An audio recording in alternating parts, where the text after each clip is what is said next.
What the buttons? What the fuck? There we go. Okay, hi. Amy. Hello. Hello. And it's yours. Warn your husband not to become this mass murderer shadow in the corner. I told him that camera's on. So, recap. I remember. Hamster. You remember what? Hamster. Hamster. Yes, that's what it was. We fought some fucking rodents. God, I was Two really. giant hamsters, and then a giant hamster named Bubbles who can breathe fucking fire for some fucking reason. Yeah, he was an actual giant space hamster, not a miniature giant space hamster. Yeah, all of them were technically giant space hamsters. Bubbles just had some extra Giantess. things for some reason. He was He's born an with a extra. gift. Yeah. Born too fast. Oh my god, I will kick you. Yeah. I will sit you to the side this session. We met a new NPC. Uh-huh. You met the Leonin in charge of the arena. Yeah, he's got a cool vibe.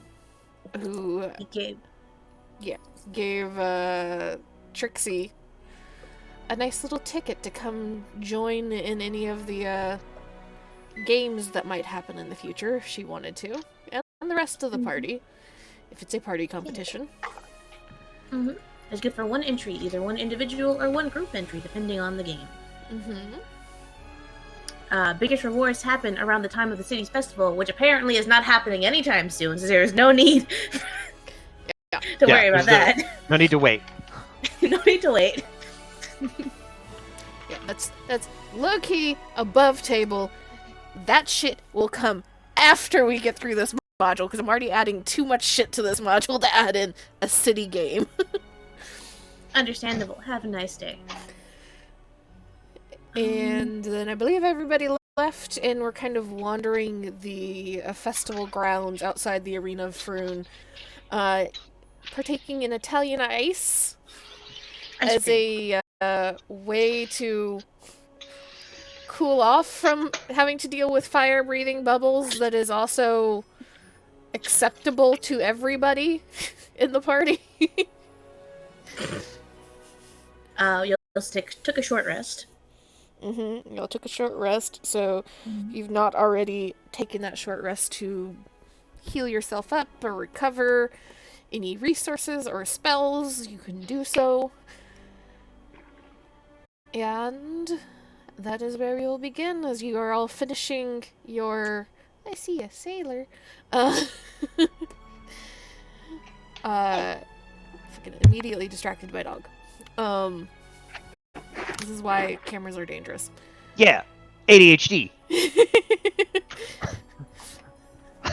Because it would just be made worse by having a Val in the background, or a Cream, or Rolo, or fucking any of the pets.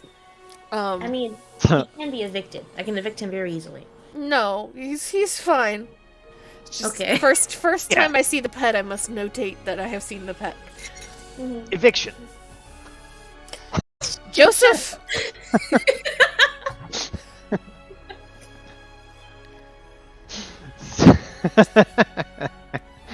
What is our fucking to-do list? Hold on. I think I wrote We're down going to some the of our library to-do for the nerds. list.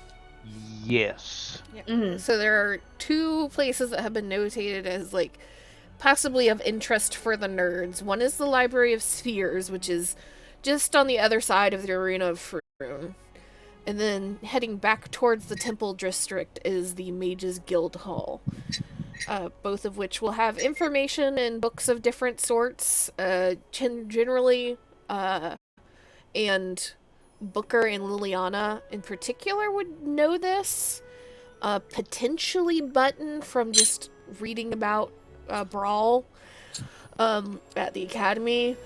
The Library of Spheres is going to be less magical information in nature. the Mage's Guild Hall will be more magical. So, like, if you're looking for, like, spell books or, you know, that type of stuff, it's going to be at the Guild Hall versus, like, history books at the Library of the Spheres.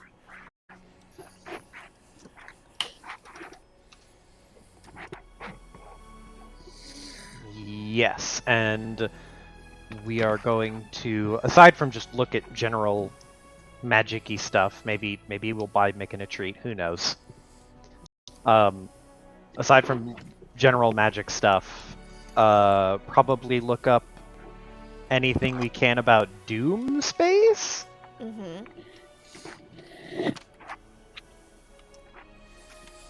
That could be something you look at, and I believe also on the to-do list is still going to the Rock Rat before the end of the day. Correct.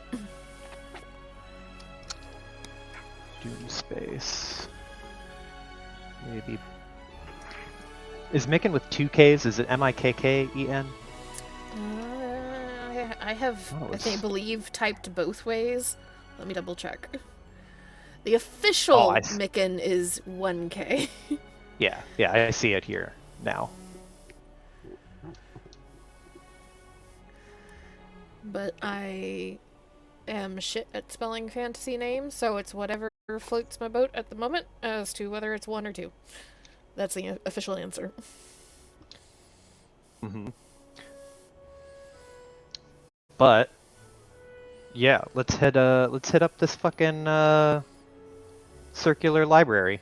So you're heading towards the Library of Spheres. Let me pull that up really fast. There.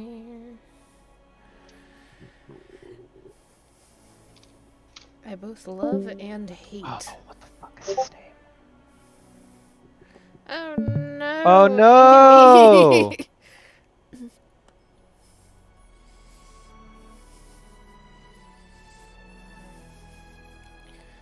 That gives me a second to pull up shit.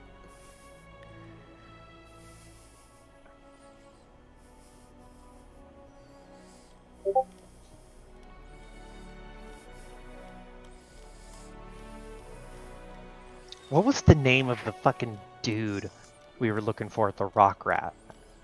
It's like Commodore Crux? Yes, Commodore Crux. Okay. Commodore Have we Crux. reacquired an Amy?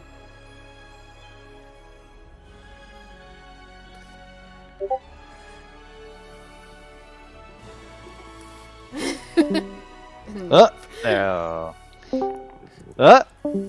Oh. Are we gonna be okay today? That's still we're to so be seen. okay. We're gonna find out together. Hello? Huh? Can you hear us? I don't think they can hear us. The confusion on their face.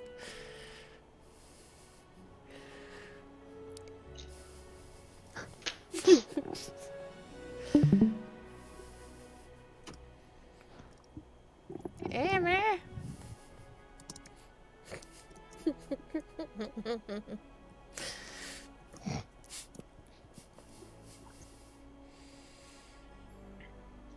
Hello. Yeah, try talking louder. Yeah. Boy.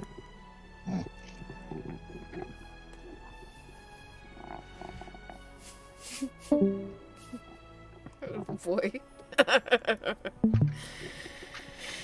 We're on the struggle bus today. Mm-hmm. But I can go ahead and leave us here. We're going to the library.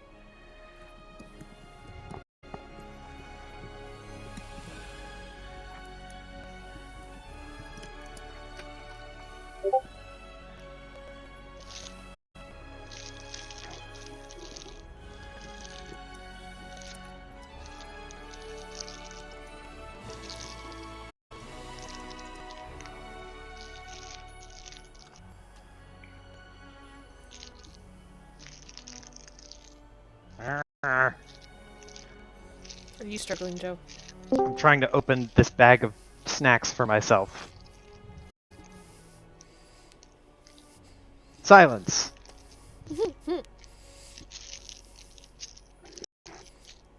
Hello? Hey. There it is. There's the Emmy. Can the Emmy hear us, though? Oh my god.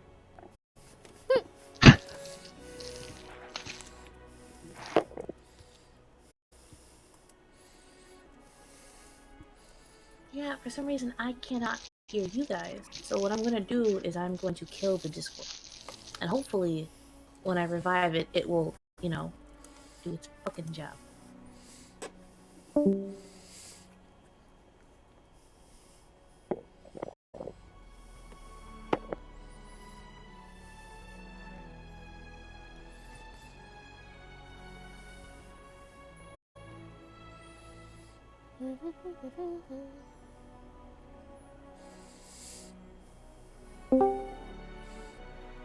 Hello?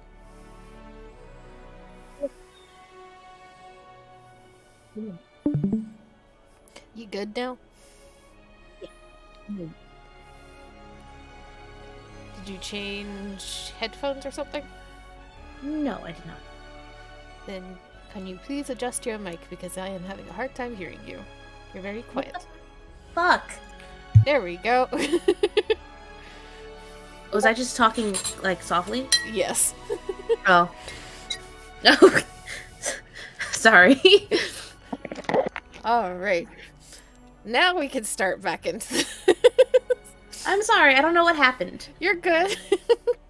Just all of a sudden, the power just flickered, and then as soon, literally as it comes on, my husband comes through the door, like, hands up. I didn't do it. Liar.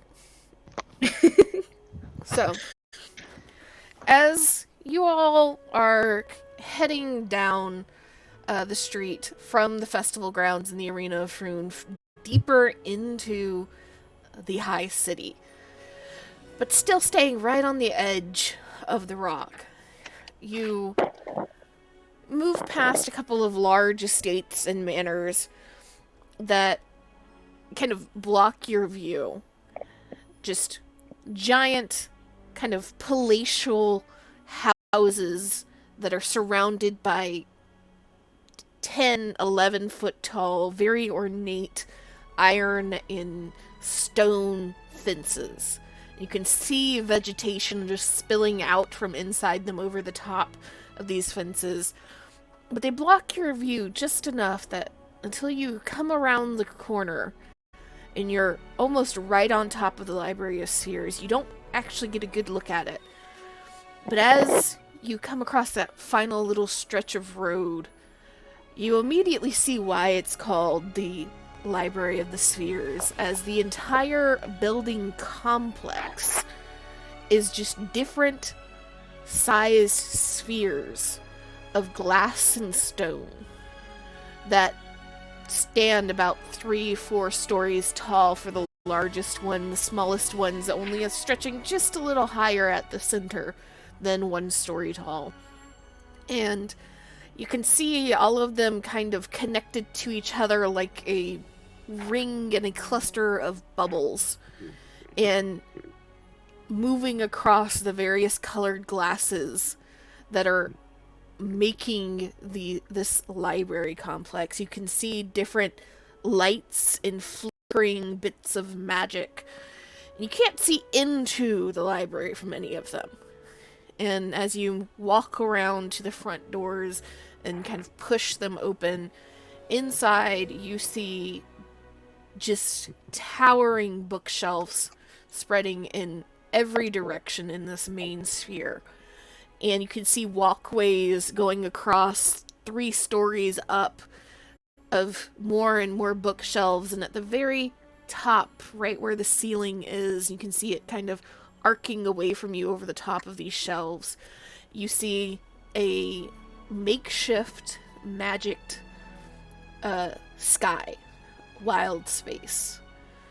just full of stars and planets and meteors just moving kind of sluggishly through the air. And as you kind of look around for a moment and take everything in, you watch as somebody who walked into the library just in front of you looks up at one of the bookcases a little further down, and rather than looking for a stool or a ladder or somebody who has wings, they just lightly touch the side of one of the bookcases, and you see a magic run through them, down their arm, down their body to their legs, and they start to float, and they just use their hands to kind of almost very slowly climb shelf to shelf, their feet just hovering in the air, until they get up about 20 feet in the air and pluck a book from the shelves and just start to like guide themselves along, hands touching the shelf every couple of seconds as they start to slowly sink and then rise again with each touch.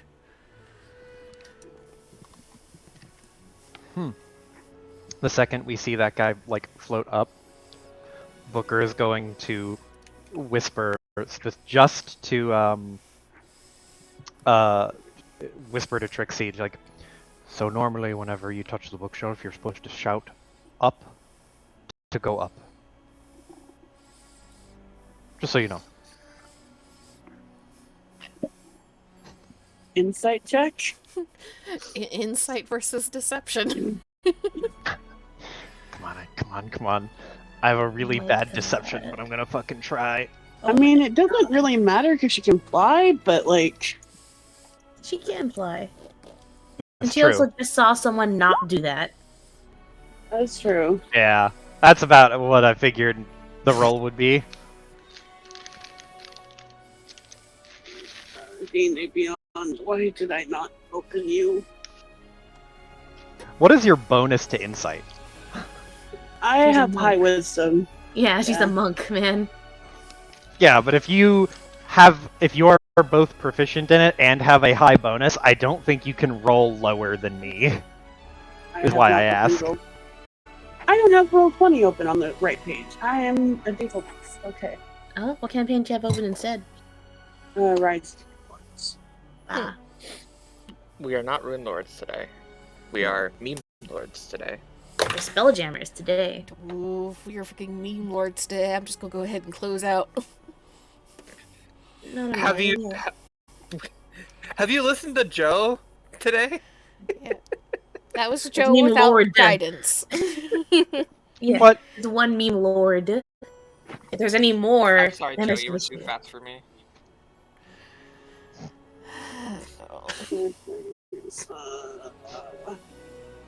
Yeah. I apologize for not being prepared. For being too slow. Okay, let's see.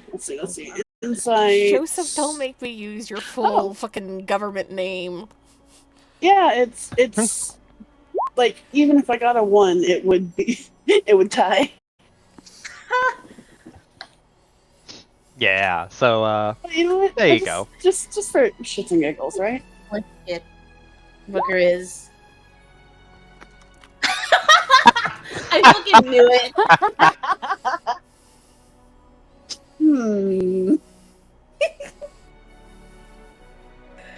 Oh my god. Oh, that'd be good to know. Thanks, but you know, got wings, so I don't really need to worry about it. But I'll remember that. Booker just nods and smiles and then turns back to face the front and just goes, dang it.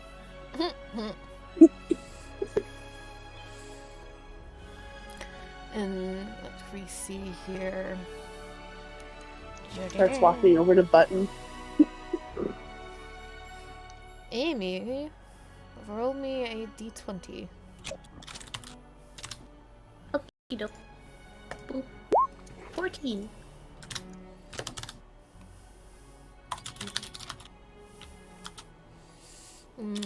As everybody is kind of still standing there observing, you see a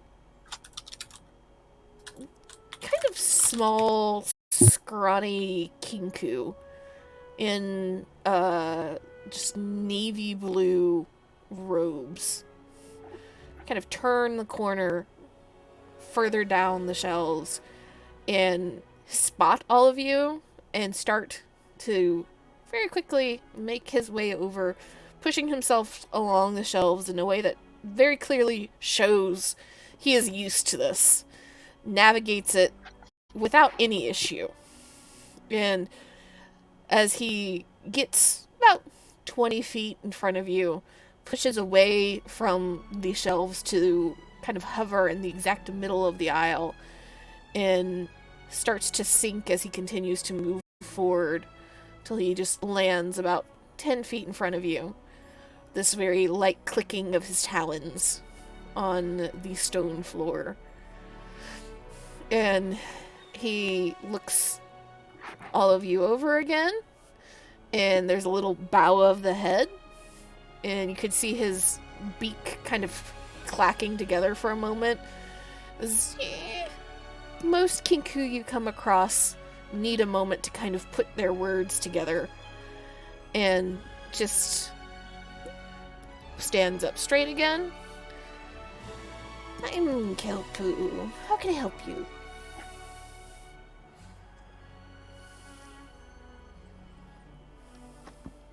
Hi there. Looking for a couple of books and tomes you might have on Doom Space.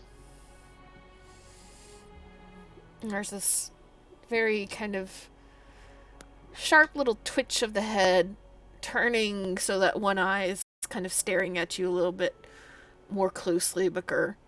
There's just this kind of deep mahogany red. It blinks for a moment. Doom space. That's not something you hear about very often.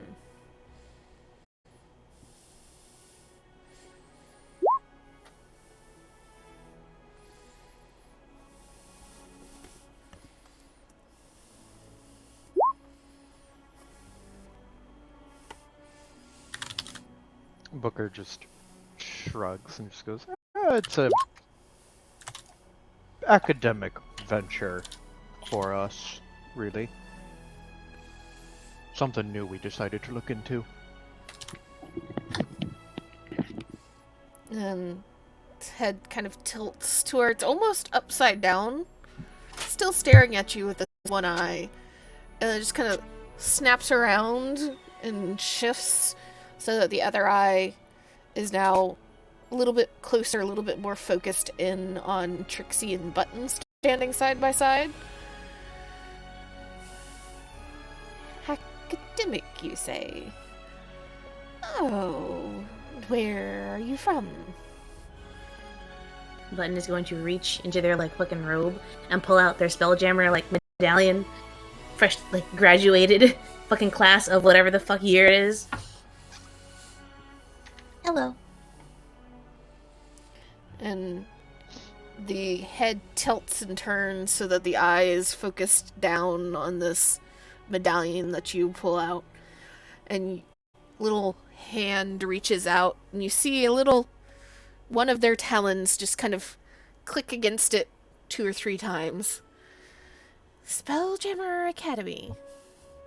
It's been a while since we've had any of you come through. That is unfortunate. There's a kind of what you take to be an almost affirmative clack of the beak. And just, again, looking across the group, is Serapha still there? Yes. And the Kinku kind of shakes himself with a little bit of a fluff of the feathers. And if any of you are wanting to try and read the body language, you can roll an insight.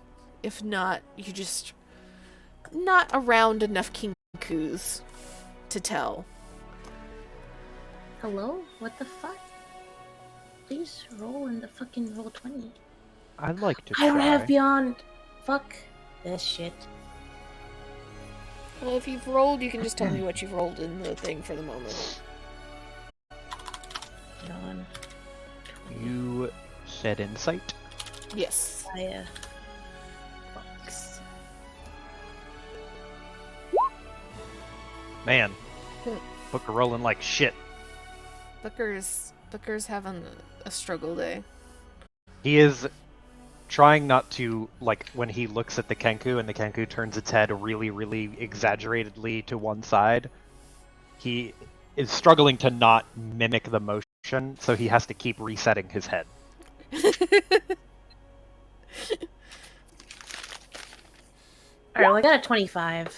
I don't know if it went through. Hey, it's There sent, it is. but also, Christ! Goddamn. Okay, There we go.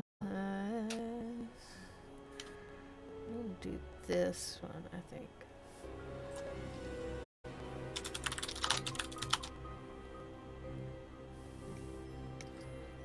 For my notes, what pronouns for the Kenku? He. Thank you. And you can tell there is very much a familiarity that this Kinku seems to have with Sertha Button. And something crossed between you are pretty sure, a fondness and maybe a tad bit of frustration as he kind of fluffs his feathers and just pulls his kind of taloned hand back to where they're kind of disappeared under his robes, and turns and looks down the massive aisle of bookshelves and turns his head almost upside down one direction and then slowly turns it clockwise back the other direction. And just, you can hear a little bit of kind of some sort of grumbling under his breath in what you assume to be thinking. And then there's a very still moment before he snaps his fingers. And without looking back at all of you, just kind of does the come with motion with his hand and starts walking down the aisle and takes a really sharp turn down one of the very first branches off. And I'm assuming all of you follow, or does anyone stay? Booker's following. Follow. I'm trying to get a recap of exactly what happened in the scene as I was AFK. So I'm writing one to one. The librarian has shown up and is talking to you pretty much. okay. Yeah. Knows I heard Sertha something somehow. about Sertha. Mhm. Yeah. He played cards, didn't he? Hmm? Wasn't Sertha the one who likes playing cards? I don't remember. He was the Spelljammer teacher. Yeah, because I remember I thought that was the one that went with us to Hakatha, right? One of the ones that came after Winston died. Sertha and what's her face showed up. Yeah. I just remembered we got a bonus if we went with Sertha or If you hung, yeah, spending time with one or the other. Mm-hmm. Oh, yeah. Mm-hmm. I was trying to remember, I was like, I can't recall which one Sertha was. Yeah, I the played elf. cards with Sertha. I remember that. The elf human. Mm-hmm. The NPCs should still be in your thing on Roll20. God, I really... You're super right, and I am just bad at remembering. I feel like it's just that kind of day today. Brain empty. So, tell me kind of what all of your reactions are, what your interests are. Are you just following along? Are you looking around? Are any of you wandering off? Oh man, but it's very hard for Button to not wander off and look at every single interesting book that they pass. Herbology, plant life. They gotta stay on fucking target. Booker is exactly on target. He is following this Kenku, Kelpu, and will not deviate until he finds the books, at which point he will devour said books with his mind. I like Trixie would buttons. follow, Mhm. but like we'll kind of look at the button like, if you want to look around, we can deal with the mission thing. You know? We have a target. And there are 4 of us. I have a target. There. Button is going to just like grab on to like Trixie's like fucking pant leg. Or like her shirt or whatever, and it's like, I cannot get distracted. Gotcha. Except button. Nod. Without Indeed. turning to look at Button, Booker will just like pat Button on the top of the hat and like the gesture is kind of a slip because he was trying to go for like a pat on the shoulder, just like good work, but it Button's too short, so he hits the top of the hat and is like The hat just like sinks in. yeah. He kind of just Commit to it. smushes Button's hat a little bit and then turns it into an awkward pat gesture and just goes, "Good job staying on task." And did Lily transfer back to Booker's shoulder, or is she still hanging out on Micken's? She's still with Megan. Oh, There's no boy. need to Experimenting. unless it's necessary. Fucking Button is gonna fucking make sure Micken, we have a target, Micken. Do not get distracted. Yeah, Micken, like, the moment you guys entered into the library, like, fucking, like, anime stars in the eyes, just, like, amazed. More books than he's seen in his life. And Let's go over there to the plant books. just, hey, like, walking at the back of the group, does Lily actually say that? Yes. Plant. You know where the plant looks are? Have you been here before? We can find them. No. Maybe. I mean, most libraries tend to have some sort of organization system. Maybe, and you just like hear the like steady footsteps of Micken at the back of the group start to slow a little bit. He kind of like starts to turn in a circle as he is walking, looking around. If one of the others does not try to grab the Micken will wander off because now he has been given the okay. Do we let the nerd? Do we let one of the nerds fulfill their dream? Booker trusts Liliana to watch Micken. I feel like that's a bad decision, but I feel like that is a very bad decision.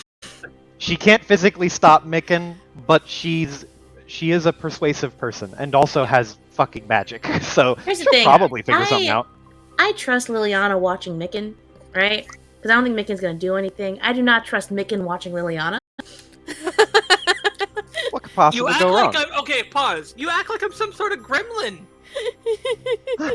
What's this?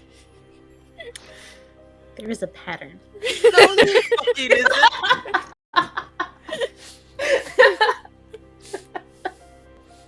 This is Slander. this is Amy's gremlin emerging. Nah, this is Amy being a little shit emerging. Then Button is wait. Ow! What the fuck? You good? My leg just cramped for like a second. Oh. I don't know what the fuck that was about. But now Button is not going to stop them because Button is too like. Button has enough responsibility to watch over one person at a time. And right now they have to watch over themselves and they do not trust that. Therefore, they are attaching themselves to Trixie. And they are getting Trixie also on this task of making sure that Button is focused. Button can go off and research everything after, but mission first. So, you guys, like, Micken follows, I should say. for another, like, 1 or 2 turns, and it doesn't take long to realize that this library is a fucking maze to some extent. This is, 4 stories in this main bubble worth of books that interconnect and just wind in different pathways, and certain walkways seem to slant upwards and blend into the second level rather than like there being stairs, and others you see kind of lead into dead ends, and you walk past one that very clearly leads into another bubble, another sphere in this complex of the library, as there's a very perfectly round archway that leads through into what looks like more aisles of shelves, but rather than the deep, dark, kind of heavy wooden shelves that are in this main section, this other bubble seems to have lighter bookshelves made out of a brighter wood of some sort. And seemingly the only difference between the two that you can tell. And Micken kind of follows along vaguely in the first 2-3 turns, and then the sound of Micken's footsteps following disappears at the back of the pack as he splinters off with Liliana. So we will return to that pair in a moment. Splitting the party gives the anxiety. And we'll continue with Kelpu leading the other 3 to where he seems confident there's Doom space books.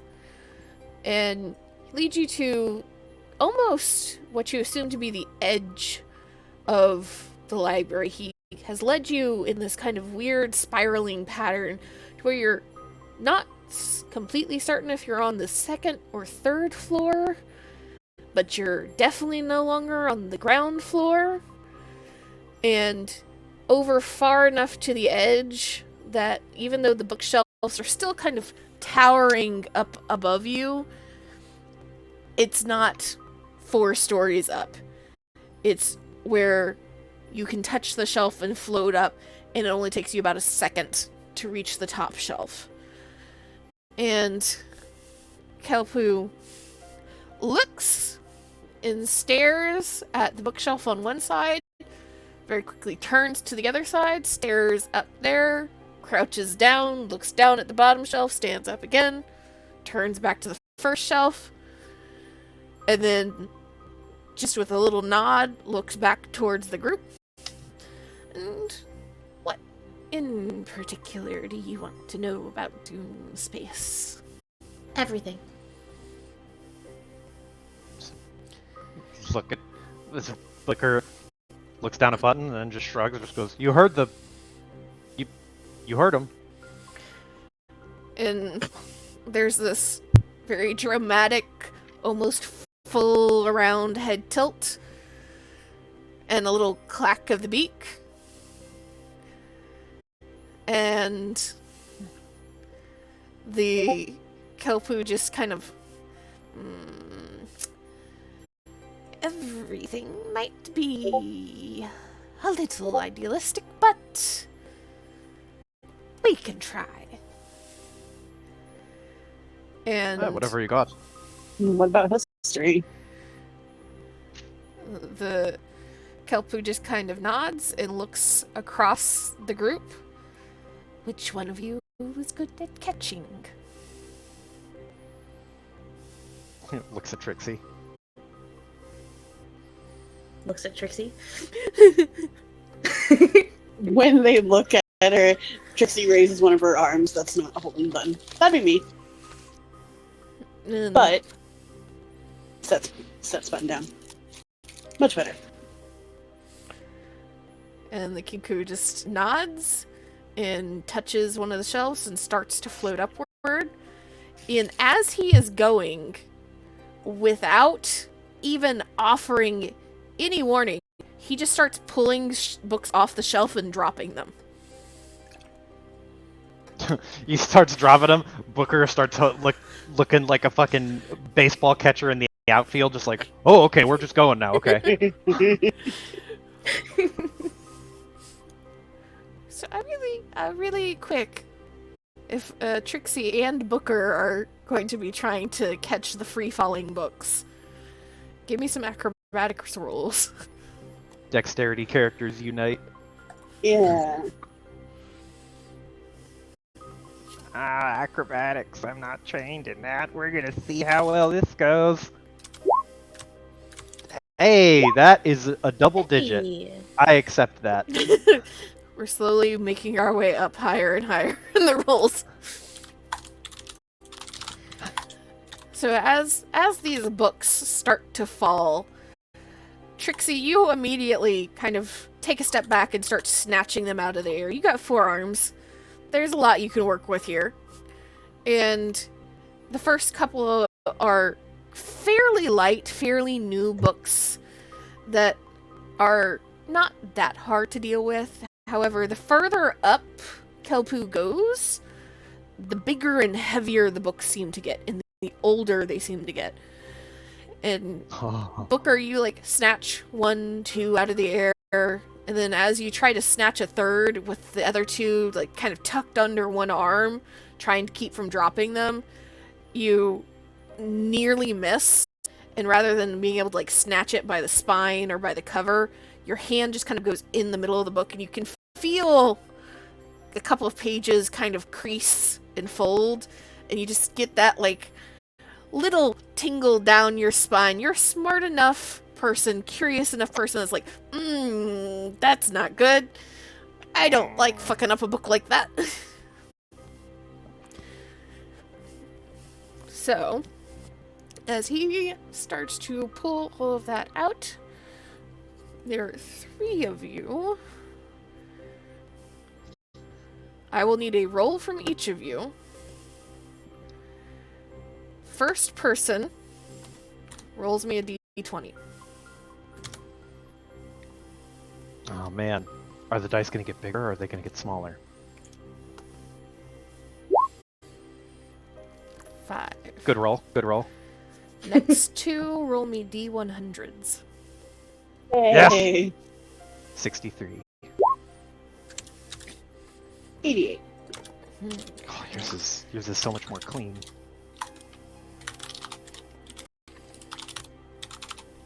Let's see here. Perfectly balanced. And Kelpu kind of goes up to the very top shelf, kind of moves down along the shelf for a moment, drops 1 or 2 more books, and then pushes himself off, spins around, ends up at the very top shelf across the aisle, and picks up 2 in his own hands and starts to descend back down to the floor. And in total, you have about 9 books that have been pulled out. A handful of them that you're looking at, you can already see have Doom Space written along the spine. A couple of them seem to be more almost like crystal sphere encyclopedias, lists of places, lists of things. So it's very clear Kelpu is essentially pulled out anything that might have mention of Doom Space rather than just being able to pull out a whole bunch of stuff about Doom Space by itself. And he kind of lands back down, kind of looks across the ground, makes sure that there's no books that have actually hit the ground, looks at the 3 of you, and kind of glances down at the books he has and just hands the 3 that he picked up to Button. And gives a little nod. That would probably be your starting place. Not much specifically about Doom Space in this library, but perhaps some of the authors of these might have other things you can find.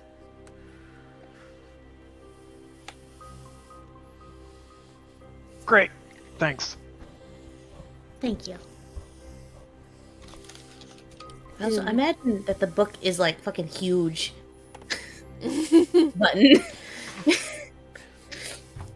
And Kelpu just kind of nods and looks across all of you. I don't think any of you have been in here before.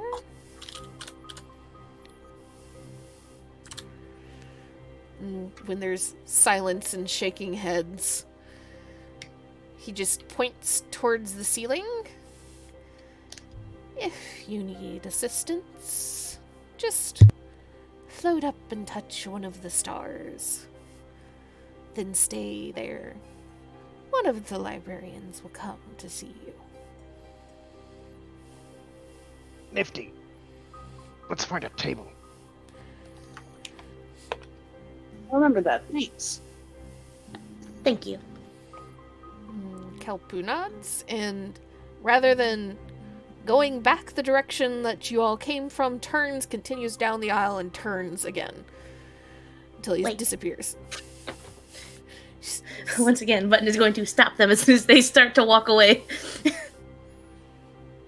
You get this, like, rather than turning, just lifts an arm and kind of tucks a head to look under its arm at you. My name is Button. Thank you for your help. It was a pleasure to meet you. Kind of clack of the beak, and then what you assume is a nod. It's kind of hard to tell with how he's kind of bent himself out of shape. And continues on his way.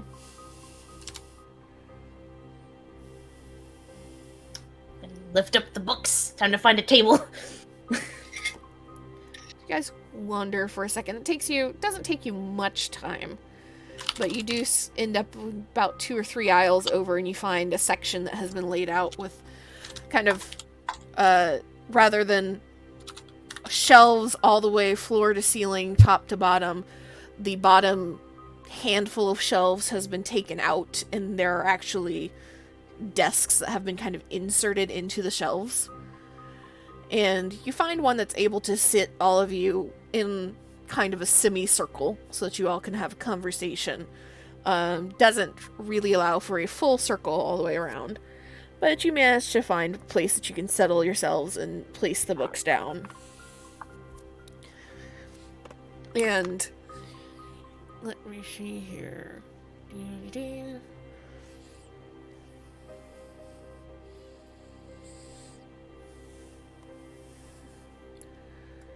So, you went. How are you going about looking into these books? What is your method here?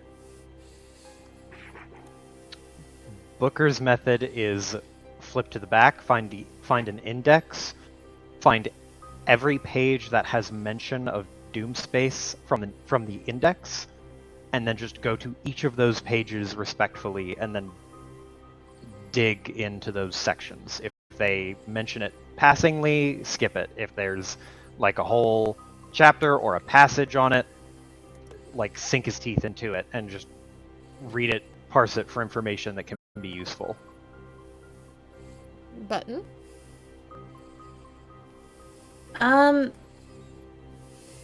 They are...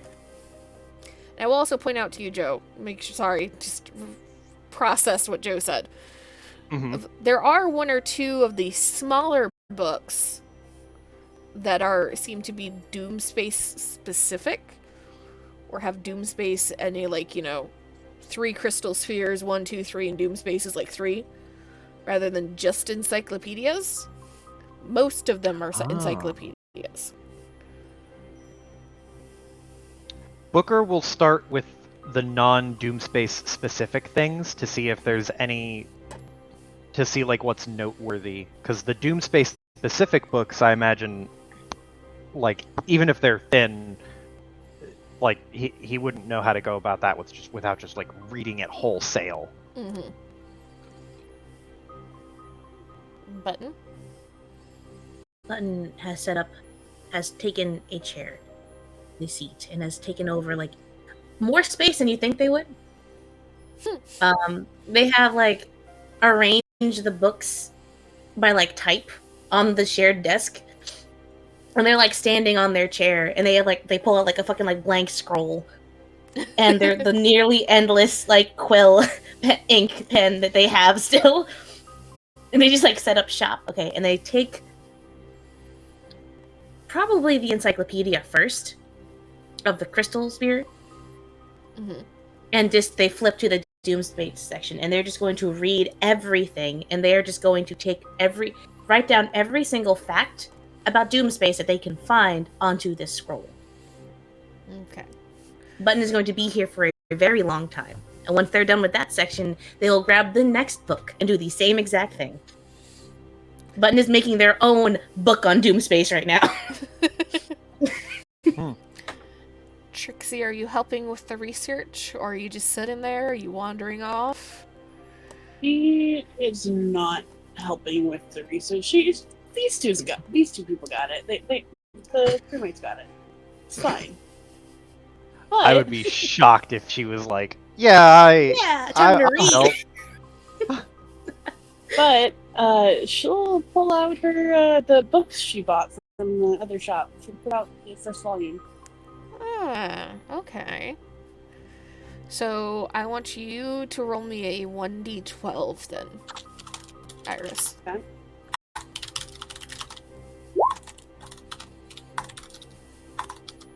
Okay. So, let's see here. What I am going to do here, based off of y'all's rolls, I'm just going to list you some facts. Okay? I'm down with that.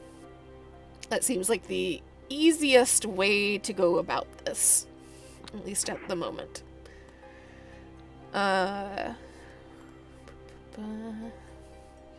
So, some of the things that you see kind of repeated over and over again in the Doomspace sections that you start.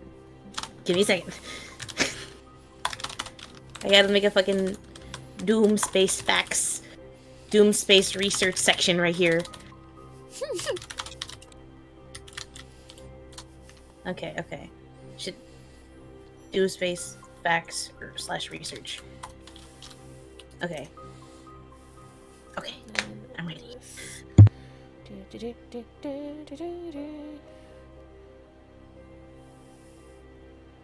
Fucking... Which of these tabs? Too many tabs. You know what? You can just send us the link in the document, and we can just go through it ourselves. It's fine. No. We're the show. So,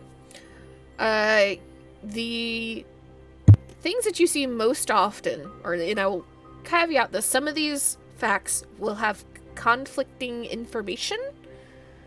You assume because of the difference of when things were written. So, you see, first and foremost, that Doomspace has been listed as having either 2 or 3 worlds, planets, and between 12 and 18 moons within the crystal sphere. That is, by your knowledge, your collective knowledge, that is in some ways either a remarkably small or a remarkably large crystal sphere. Remarkably small by the number of planets alone. Remarkably large if all of those planets are or have been inhabited.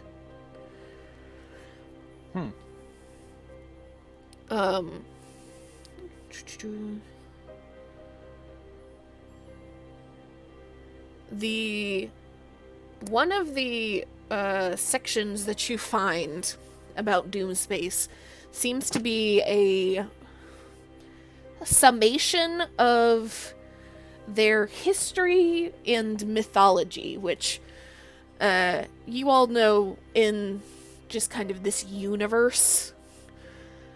History and mythology kind of tend to blend together in D&D world.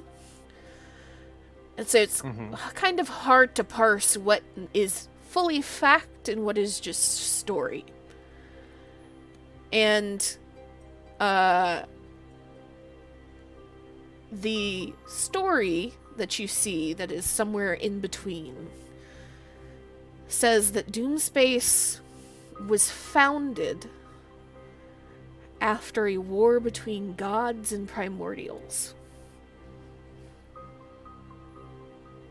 And that the end of the war saw the primordials either winning the war or winning a decisive battle, enough to push the gods out and block them from their crystal sphere.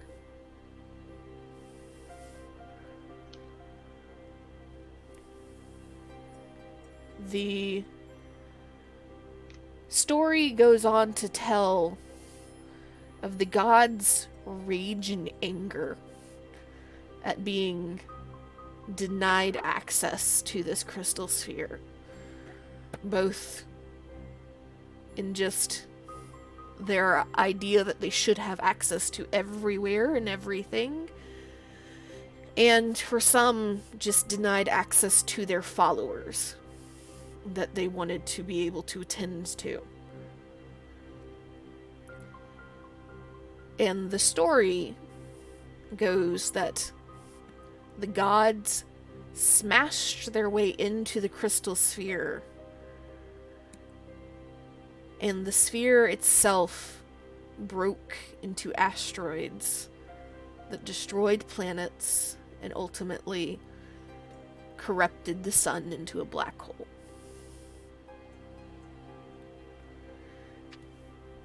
So the crystal sphere is no more. That's kind of where one of the, like, what is fact and what is fiction kind of blends. You're not sure if the crystal sphere is no more, or the spell that was keeping them out, that was kind of lining the sphere, is what shattered. Somewhere in the middle of that.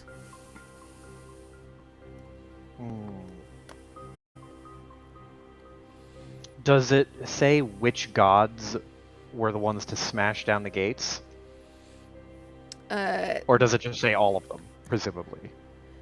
This one, what you're seeing in these kind of bits and pieces, do not say which gods. Booker, under his breath, just like kind of raises an eyebrow at that part. He just goes, "Oh, seems a little nosy, Celestian."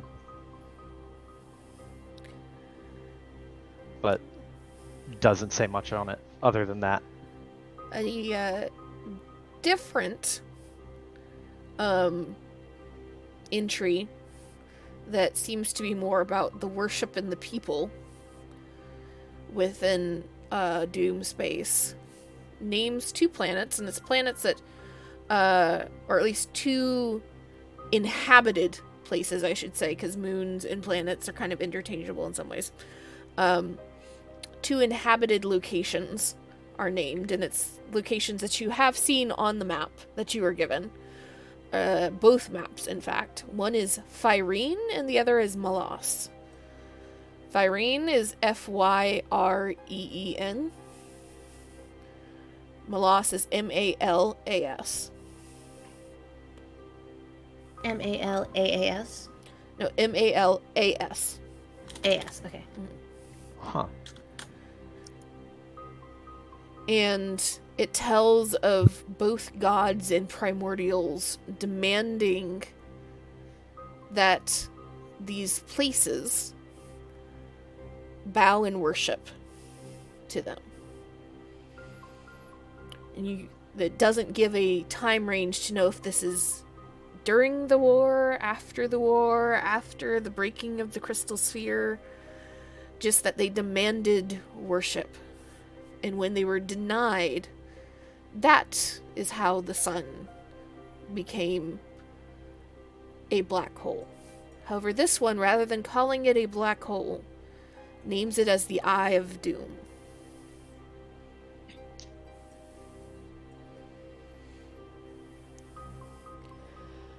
You find other mentions of other explanations for what the Eye of Doom is, saying different peoples, different cities within Doom space all have their own idea of what it is. Some saying that it is the dying body of a primordial from the war. Some saying it is a dragon's egg that hatched and is now consuming the crystal sphere around it. So you can already tell there's some disagreements on the exact nature of what has happened and why. Though the most prominent seem to be the stories about the gods and primordials. You also see a breakdown in one of the more detailed books of 4 primary places of habitation. Though it says most of the moons and planets within Doom space have some sort of populace. There are 4 that are known to be more populous than the others. And it lists Fyrene and Malos. It also lists Vault and Arun. Vault is V-A-L-T, and Arun is A-R-U-U-N.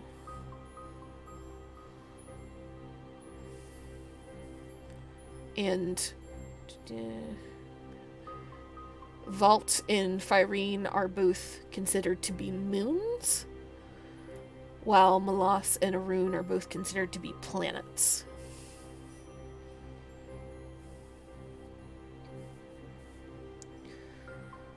Now, let me see which parts of this you get as well.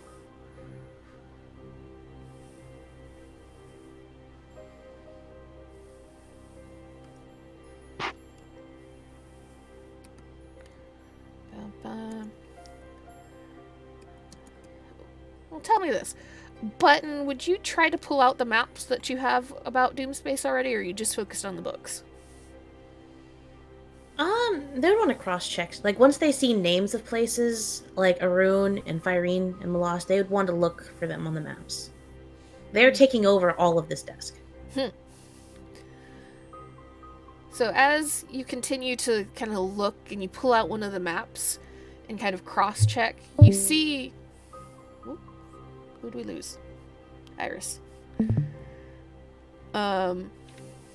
You see all of the places that are mentioned, plus some. The one that is considered to be the newer map, the one that is less detailed but is newer, you see Vault is the closest to the black hole. While, let me see here, Arun is the almost to the outer edge. It's amongst a bunch of other moons that you assume to be, at least in part, orbiting Arun, but it's the furthest away.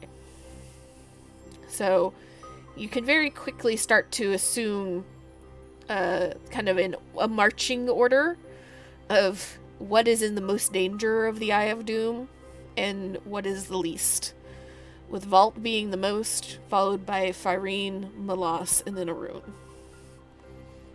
Okay, so we said Vault, Fyrene, Malos, Arun. Yes. You see a mention of Fyrene in a little section about in a book that you realize very quickly is actually about dragons of various crystal spheres. Fyrene is considered the homeworld of dragons in Doom space. Huh. It also seems to have a interesting amount of Doars. Doar? Doars. Dohwar. Dohwar. Which are the penguin people associated with it. Oh. And that's what you get for Firene. Malas is listed as a former water world that is now almost solid ice.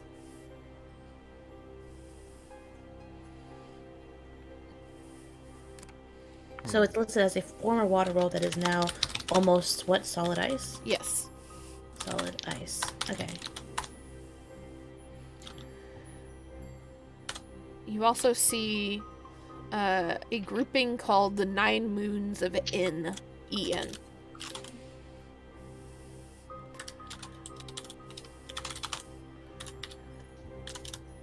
And these are listed as being some of the most dangerous places in Doomspace. And Any hints as to why?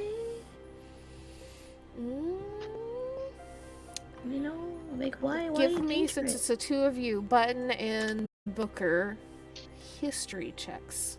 See how good you are at the researching here. Can I help Booker?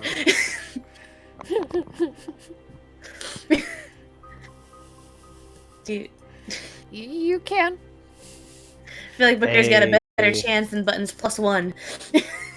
I statistically do. Advantage. We'll see if the rolls agree. 18. Hey! Thank God. Thank you for the help. You're welcome. So, though you can't exactly, the writing for this one is rather scattered. It seems that Kelpu has pulled a journal of somebody's that has writings about Doomspace. So it's a little all over the place rather than just a textbook that has an easy answer. But you see among the Nine Moons of En, apparently there were encounters on one of the planets or another with various unpleasant and monstrous creatures. There are mentions of lunar dragons, of megapedes, of gorgons and hydras, and of tarasques. Ah. Okay. Hell world. I imagine Button and Booker both see this and they just like, we're not going there. Yeah, you can't tell exactly which of those creatures are associated with which moons, but the 9 moons of Ends just seem to be an unpleasant place to be, period. Booker is like, he sees that and is just crossing his fingers and praying to Celestian that it turns out that that is not a place we have to go. None of them.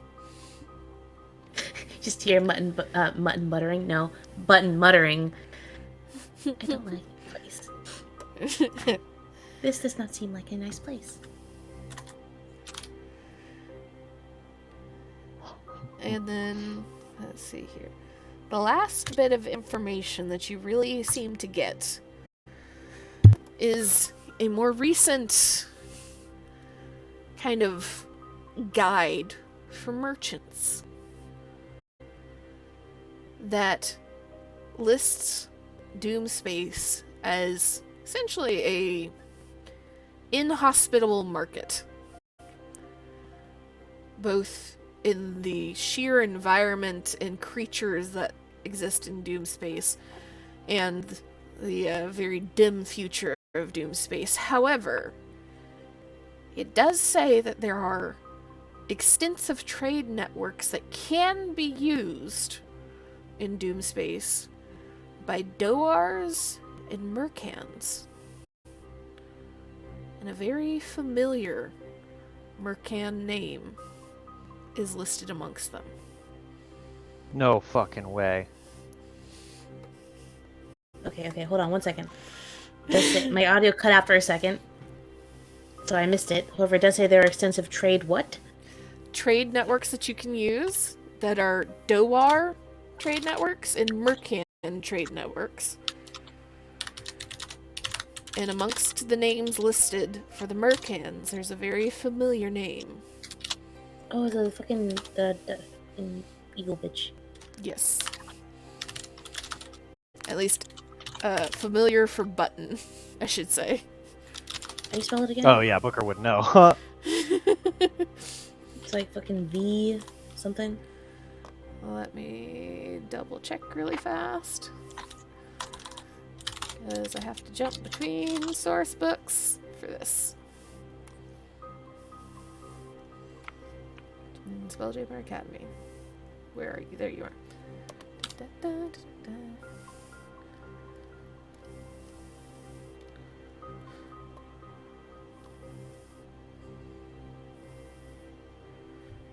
Yes, it's Vocath. Vocath. V-O-C-A-T-H. Vocath. Sabotage bitch from Academy. And it lists her as a person who knows the trade routes or alongside them. Is a part of the Mercan trade networks in Doomspace. Ah, okay. And if its name is listed, you can very easily assume that that means not just a part of, but high ranking in.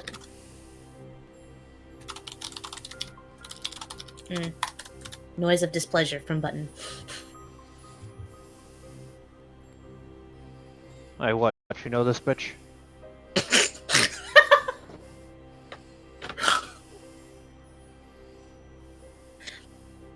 Unfortunately, the name is familiar.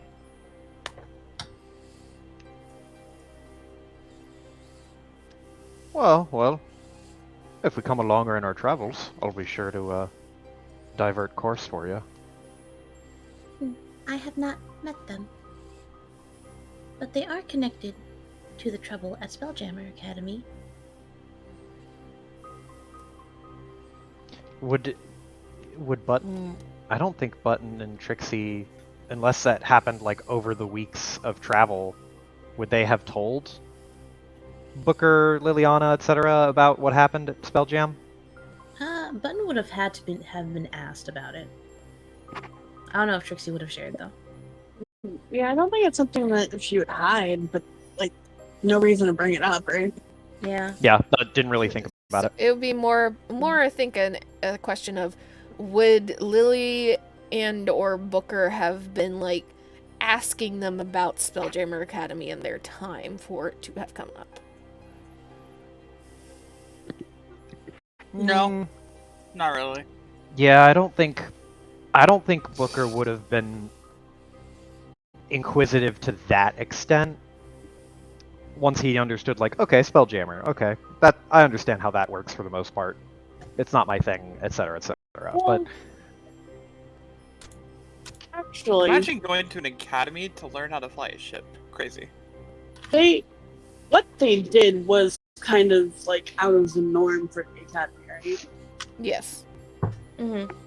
Okay, then yeah, Trixie would have told them.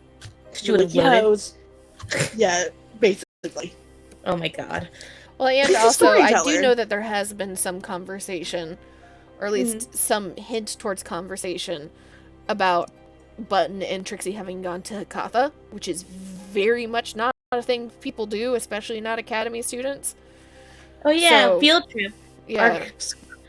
Our group project was going to Hikatha and flying a fucking tyrant ship. What'd you guys do? Yeah, what we're pretty fucking group awesome. project? I didn't go to school. And that would have... There was sabotage on that trip and everything, so... Mm-hmm. Yeah. Vocath is probably a name that has been brought up once or twice, not necessarily in depth. Alright, so worth making look, Booker will like kind of lean forward so that he's not like shelling up and making a like enclosing button threateningly, but trying to like keep his voice low to keep the conversation secluded between the two of them.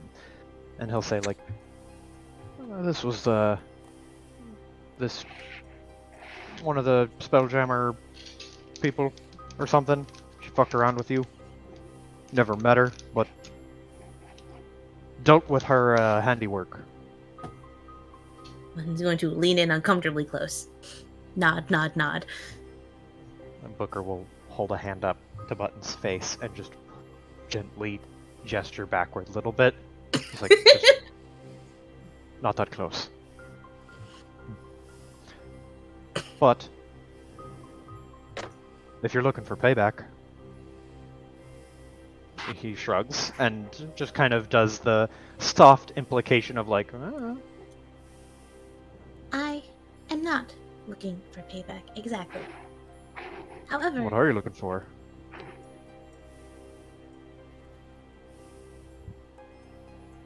information. However, if we do come across them, and they find out that we are connected to Spelljammer Academy, that may not be a good thing, considering they seem to not like Mert. Okay. Put a pin in payback for a while. If you change your mind, let me know. Payback is something I can get behind, given the right circumstance. And she sounds like she has it coming. Well, I do not understand. You don't? No. Didn't she get you and your folks wrong? Mess with you and yours? Well, yes. But I am not certain about that emotion. Booker just raises an eyebrow and, like, it's a little bit of a confused face of, like, he doesn't quite understand. And he'll say, what emotion? I'm talking about payback. Point. That. I believe that they should face justice for what they have done. However, I do not really understand the need for payback. Booker waves a hand and, like, this is, like, super easy for him to understand now. He's like, ah, I see. No, see, payback is justice. I thought justice was connected to the law and a trial of some sort. And from what I understand, payback is revenge. Those are two different concepts. Not always coinciding, but they can sometimes. Booker does a lilt of his head back and forth and just goes, sometimes the law gets more in the way than anything else. If someone steals something from you, steal it back. You don't need to go to court for it. And if someone wrongs you and yours, and he shrugs,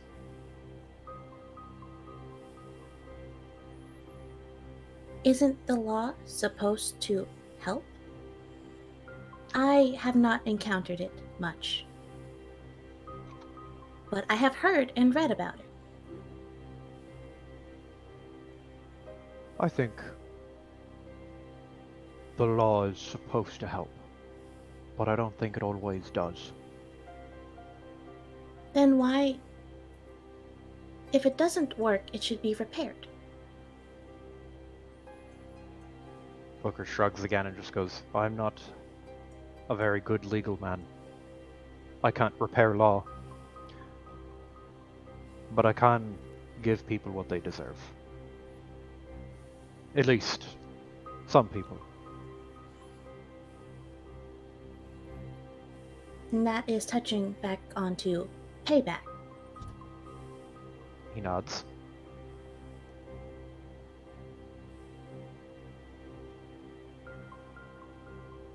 I'm I offering have you a question. assistance with your problem person who wronged you in the past.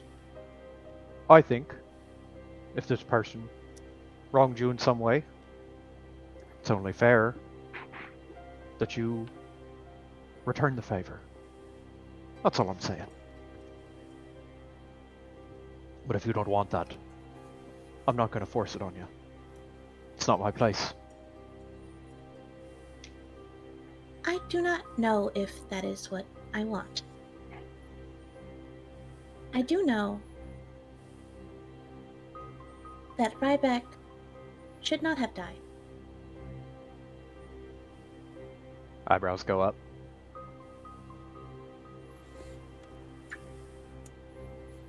Okay. Well, if ever you change your mind, Booker will hold out a hand, like, and gesture to himself. I'll be here for you. I'm in your corner. I ain't in this other person's corner.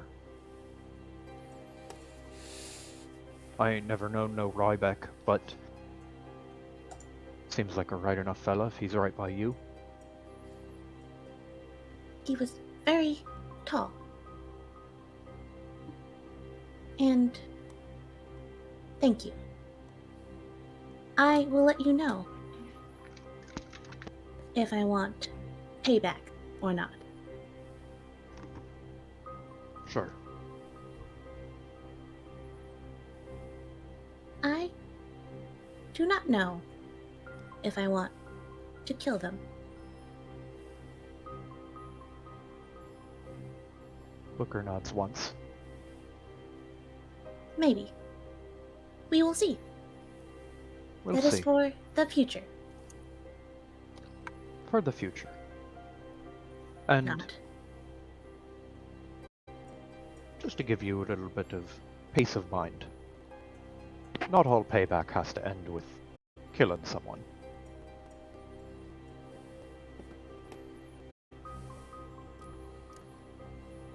I thought that was the purpose.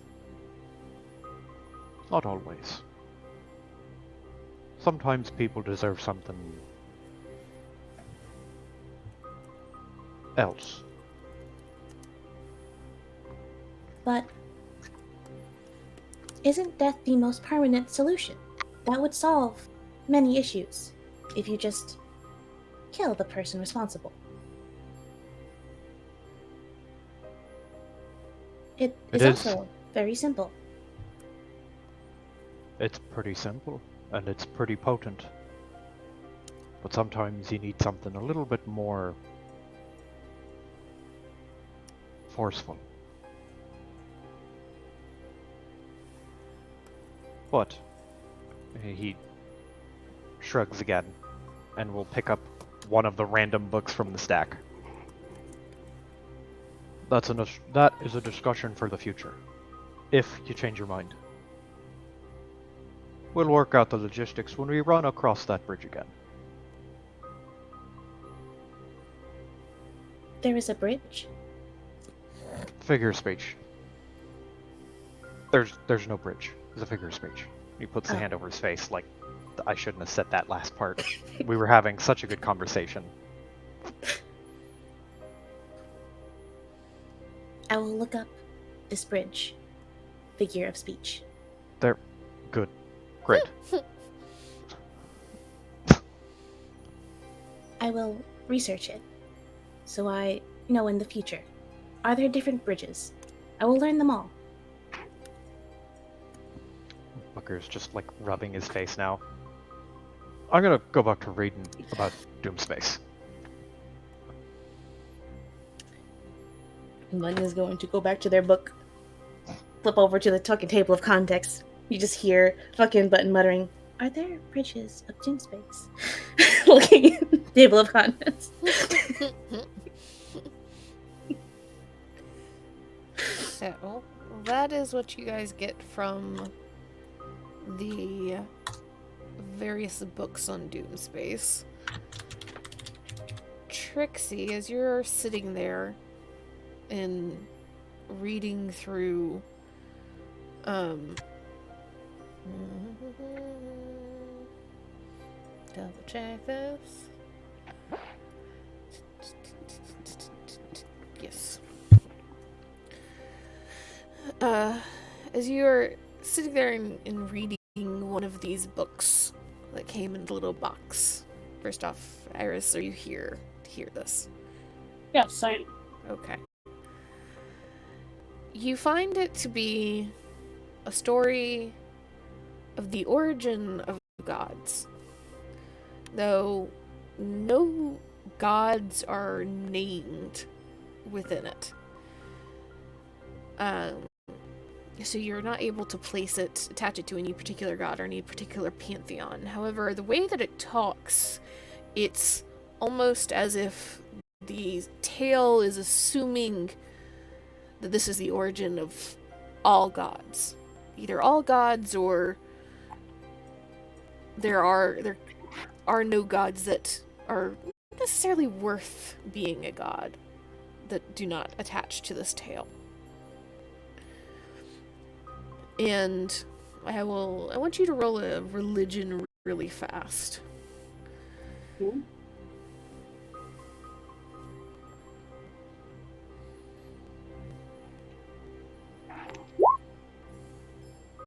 Okay. So, as you're kind of reading through it, you remember a couple of things that your family taught you through the years. Some old, for lack of a better comparison, Sunday school learning about the gods. And in particular, ranks of gods that you don't hear very often, but this tale is referring back to.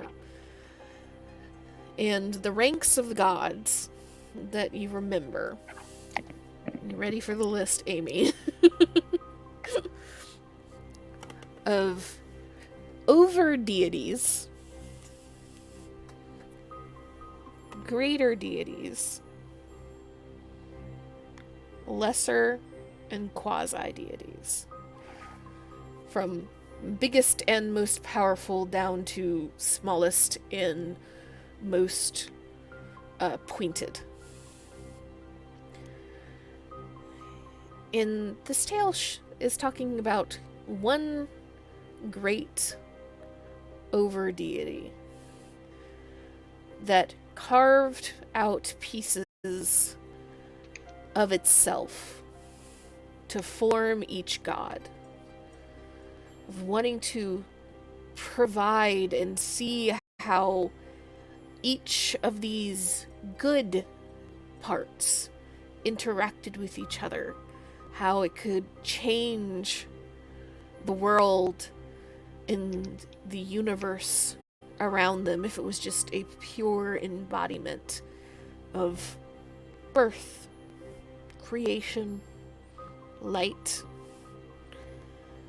And it keeps naming them on and on of these different good aspects that it carves out of its own being and turns into a god in and of its own right. But as it carved more and more of itself out, the overdeity had nothing left. And for every hole that was left by these good things, darkness and corruption began to seep inside. and started to consume this great overdeity. And these gods that were birthed out of this process watched as the overdeity shrank and shrank and seemed to crumble into itself and turn inside out until it was something else entirely. Something that craved to have all of that goodness and light back as it had nothing left. Something that wanted all of the gods to essentially be eaten. And that it took the power of every single one of these newborn beings to cast it so far away that it would not be able to try and consume what it had lost. Yet, the corruption and the stain and the void remained. Little pieces of it floating and still searching out those beings. And let me see here. What languages do you speak again? I forgot to open those notes. Celestial, Common, Primordial, and Telepathy. You got Celestial. So, there you go. You see a name is given, written in Celestial. It takes you a moment to kind of recall, and, kind of you're reading in two languages and you hit a word in a different language than the rest of the sentence. It takes your brain a moment to kind of flip around and be like, oh yeah, that's what that is. And there's a name that you can translate, though you've never really heard it before. And it's Atropus. And I will type that out. Cool fucking name. Thank you. I just alt-tabbed so fast. Like, name, spell.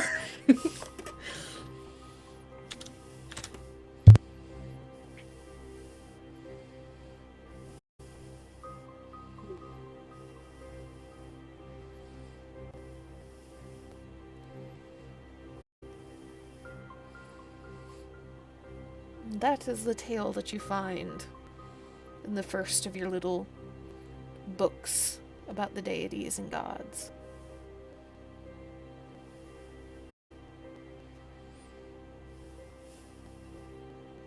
Interesting. We cannot hear you, my dear. Oh, I said that's interesting. So,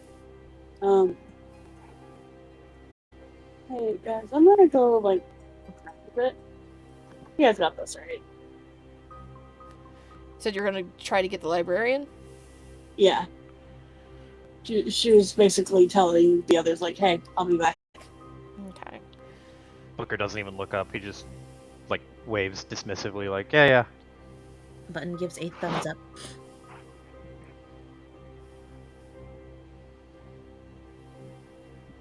I am curious about this name. So you fly up to go touch one of the stars and summon the librarian? Yep. Roll me a d20.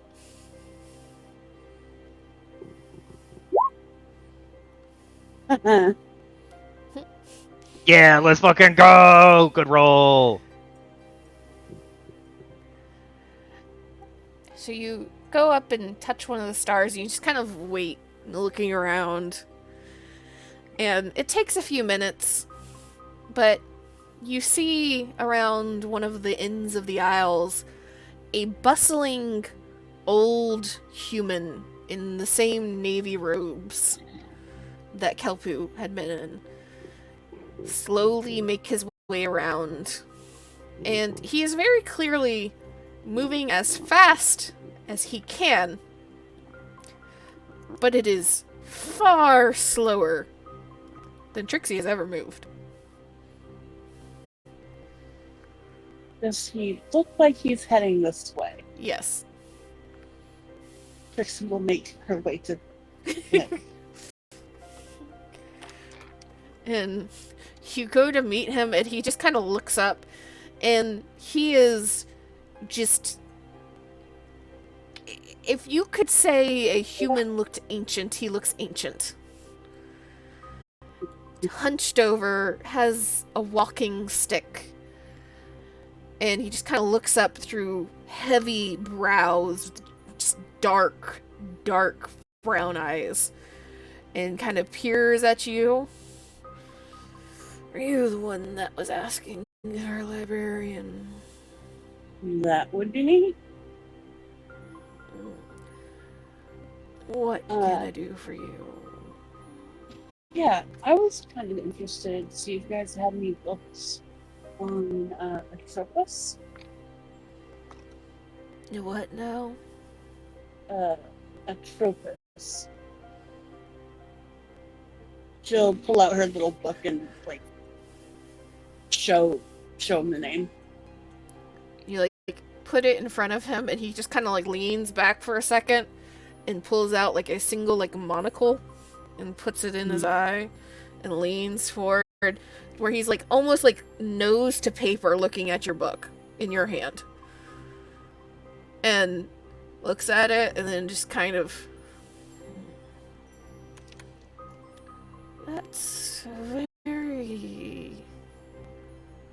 very old name. I've not heard it in... No. Not heard it at all. Only read it.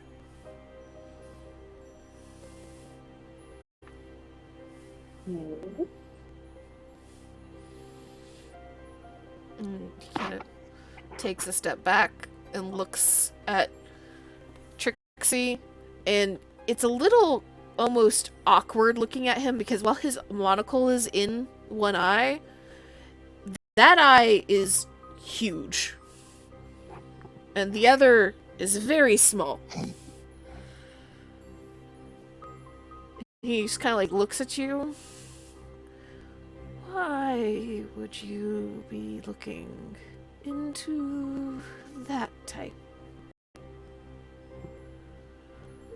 I'm pretty just interested in stories and saw the name while I was here, so figured this would be the best place to find information about him.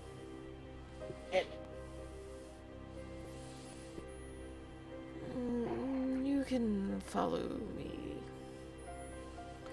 And he turns and starts to walk away extremely slowly.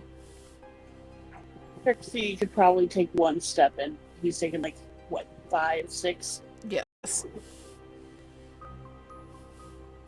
Trixie will put 2 of her arms behind her back, the other 2 behind her head, and just literally leisurely just follow him.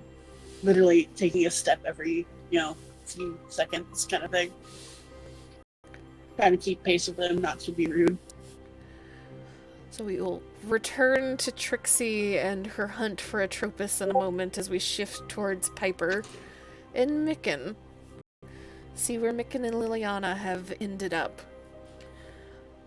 So are you encouraging Micken to just wander, or are you very much like Liliana wants to see plant books? Liliana wants to see plant books. Okay. So I am going to do this really fast. There we go. I'm going to roll a d100, and you can also roll a d100, Piper. Maybe an 18. Okay.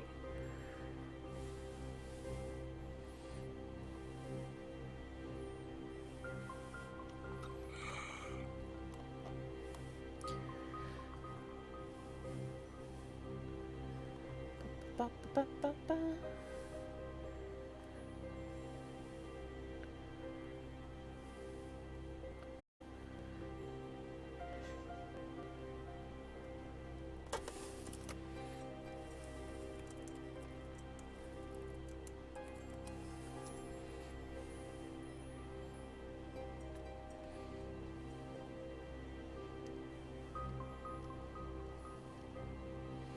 So, as you and Micken are wandering, Micken is trying his best to figure out the quote-unquote system that this library could have. It involves quite a bit of Micken just muttering under his breath, trying to figure out the association of books on one shelf to books on the next. And because unfortunately neither of you were around to hear the touch the star summon a librarian. So it takes a good 20-30 minutes of kind of turning and looking and pausing and like Micken floating up and examining shelves with you on his shoulder to find a section that starts to look promising and interesting. Micken has already pulled out about 3 books and is just carrying them. Eventually, you make it around to a section that has not plants as a whole, but seems to be a section of books that is talking about herbs in particular. And I want you to roll me a d6. 3. Okay. So, you find, kind of skimming over them, a lot of them just seem to be kind of bullshit. You're not at all interested in them at first. But then you start to see a couple that are about herbal wildflowers on various planets. And another that is useful trees on various planets. Do you pick those up, or are you continuing to look? I'll pick them up. Why not? Okay. So, let's see here, and then, oh, I can do that.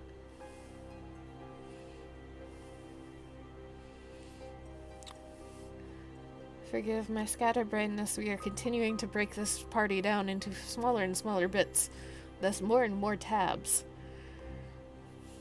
Must be gone through. Research is divide and conquer, I guess. I need to throw monsters into the library to force you guys to stay the fuck together.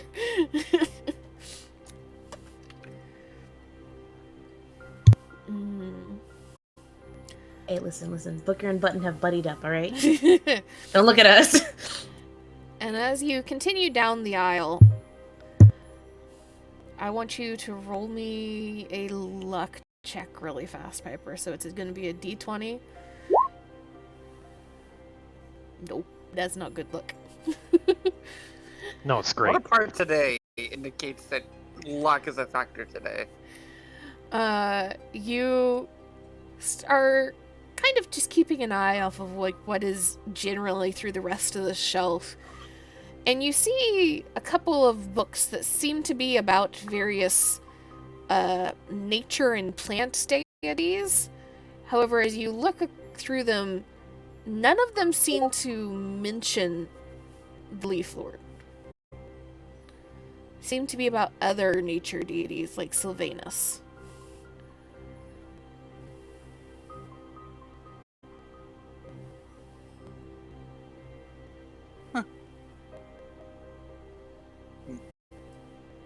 You'd think they'd mention such a more important deity, but oh well. Do you just breeze past them, or do you try to look at them as well?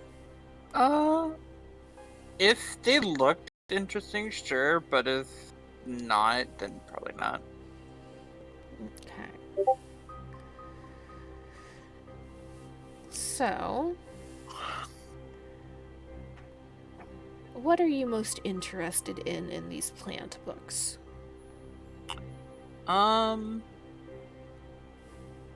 The cycle of nature, plant life, gardening, how to take care of your plant 101. Is that like self-help books for you? Pretty much. Oh boy. So, as eventually Micken is not very strong. He reaches his maximum load of books and finds himself a chair to sit in at the little desk. And he sits down, looks at you, and then looks around. There's not another chair around, but he kind of like scoots his stuff over so that you have a corner of this desk at the very least. And he kind of gives you a questioning look. Like, do you need me to help you with anything, or do I need to go and find somebody, or you just you good? I think I got everything I need. If you want to find some books for yourself, obviously go right ahead. Yeah, he has like 3 remarkably heavy books under his arm. Oh, well, take a seat and let us enjoy the reading. He just seems to give an almost thankful nod that you have not sent him on a mission, and he just gets to read. And so he just immediately opens one of the books and starts flipping through it. And it doesn't take much time for him to pull out a little notebook and start very quickly scribbling down things every few pages. Your books. Let me see here. Where are my plant PDFs? You have plant PDFs? Yep. You don't? You have plant PDFs? Am I the weird one? Is Yeah. it me? Sir, I have PDFs for everything because of how much I'm trying to expand shit for this game. I've already sent you. I have a PDF of fucking fish. Okay? Where is it? Huh? Where is it? I don't remember. I sent the picture a while ago. I tagged Joe. I do remember being tagged in it. Right. The fish. Gone fishing. Yes.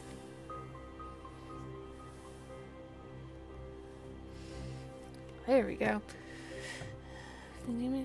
So, as you're starting to flip through these books, let's see. Roll me a nature check at advantage. Okay.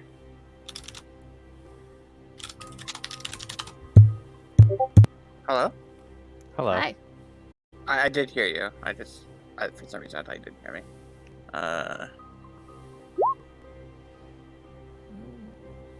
15. Oh, it rolls. Okay. I forgot it rolls advantage automatically. So how I'm going to do this, you got a 15, so that's 5 above 10. Roll me 5 D100s. Dear Lord.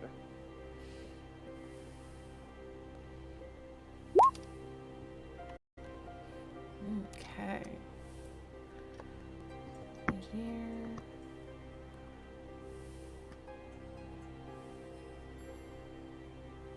And I just had this up. There it is. Okay. This one right in front of that.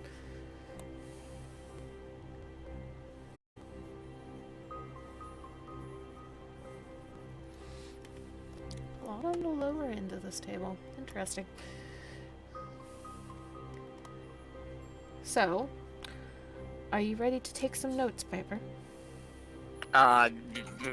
Me? Notes? Oh, Piper take notes? All right, Piper take notes. Notes? I get a break. I get a break. Are you willing to take notes for the Piper, Amy? Well, I mean, Piper was called upon. This is- Give me a second. Let me open up a Google Doc. Or, what the fuck is this? Or a text document right there. Fuck Google Docs. Alright, let's fucking go. Should I take notes as a backup or? That's up to y'all. So, as you're reading through, there's a couple of plants that kind of jump out at you as these are plants that end up being mentioned either in direct relation with spelljamming in space, or they're plants that you have heard of in passing during your time as a spelljammer. The first of which is floatwood, a type of tree that grows to full size in a matter of weeks. They're gorgeous, silvery, almost willow-like trees. And when floatwood is burned, the wood begins to levitate, and will levitate as long as it takes the wood to fully burn.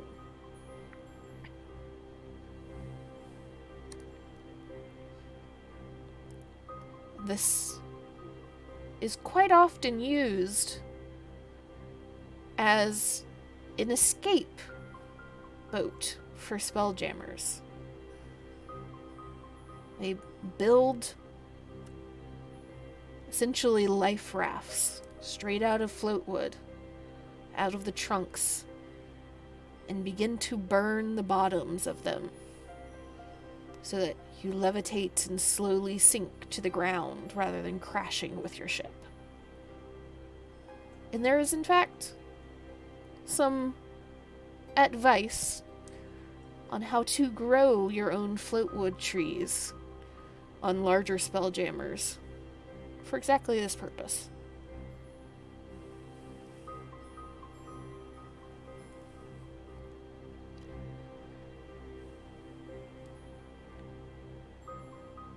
You also find a... Let me double check.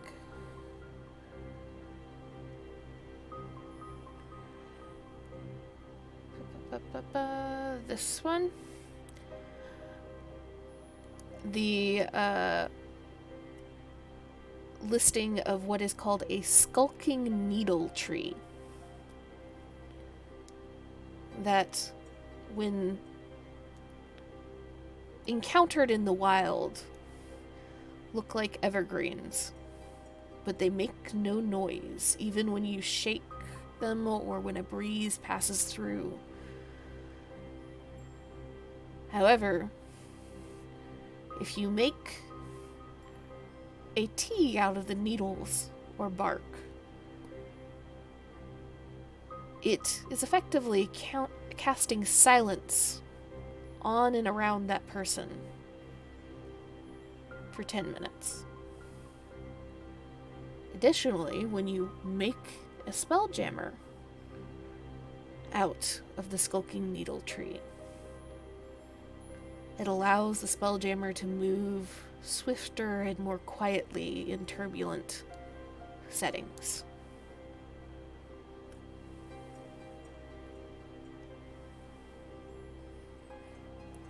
Two note takers good, or do I need to pause? Amy's good. I did. Piper? I'm good. Okay. The last of the trees that you find notes of is called the firecracker maple. These are trees that produce a distinctive spinning seed pod that are quite often used by grinding the seed pods up into a fine powder that can be used to make a version of gunpowder. However, this gunpowder, rather than the normal that just fires the bullet, this adds an extra explosive quality to the bullet. However, in properly made firecracker powder, runs a risk of blowing up the gun or the cannon, along with the bullet.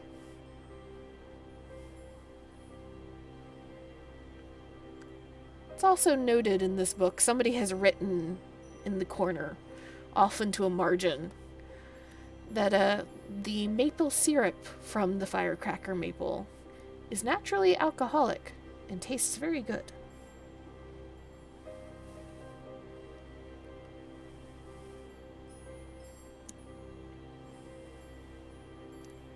Barbaric. Imagine drinking a plant's blood to get high. These savages.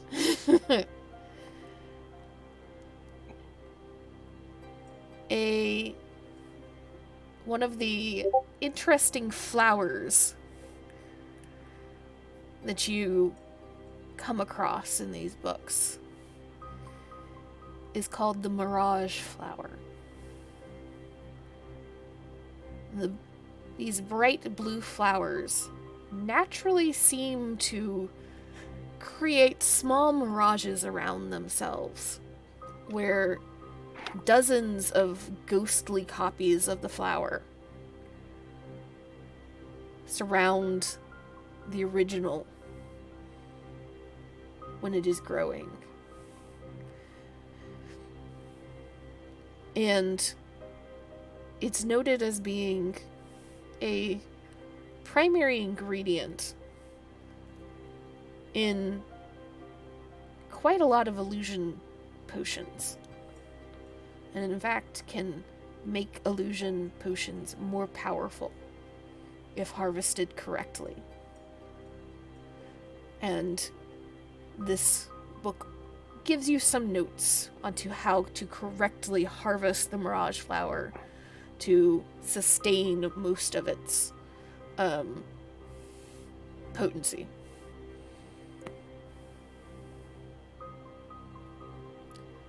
And then let me see where this last flower is.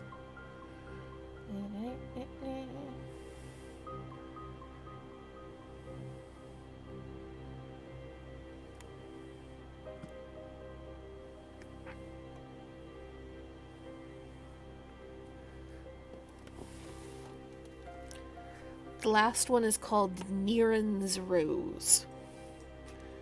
It is a deep red flower that can be used as the base for brewing healing potions. But the only way to activate the magic in the Niren's Rose is to use the thorns of the stem to cut one's own hand and bleed into the potion to activate the magic. However, the Niren's Rose, if used to make the potion, is much, much more reliable. And in mechanical terms, effectively makes it to where there is a minimum amount that can be healed.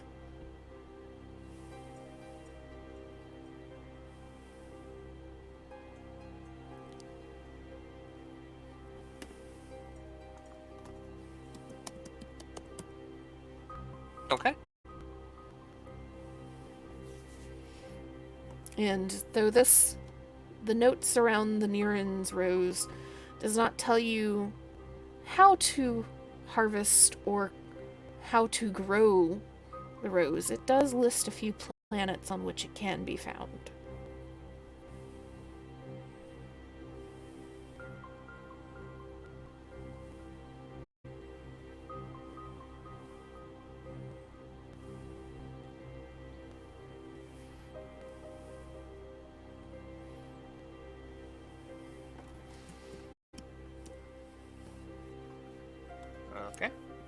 And here we see where your individual crafting books will be started.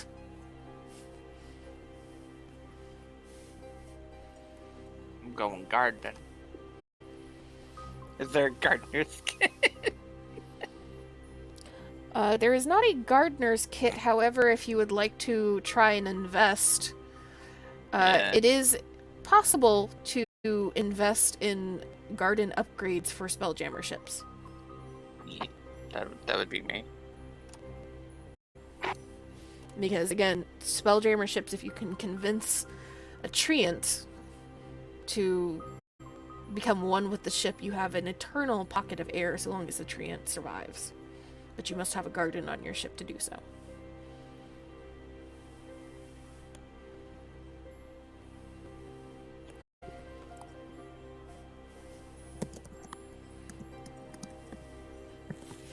Is there anything else you would like to look for or poke around?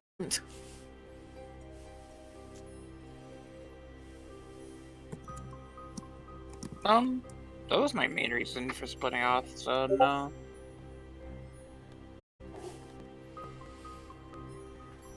Okay. Micken has found 2 language books that he is desperately trying to copy the basics of.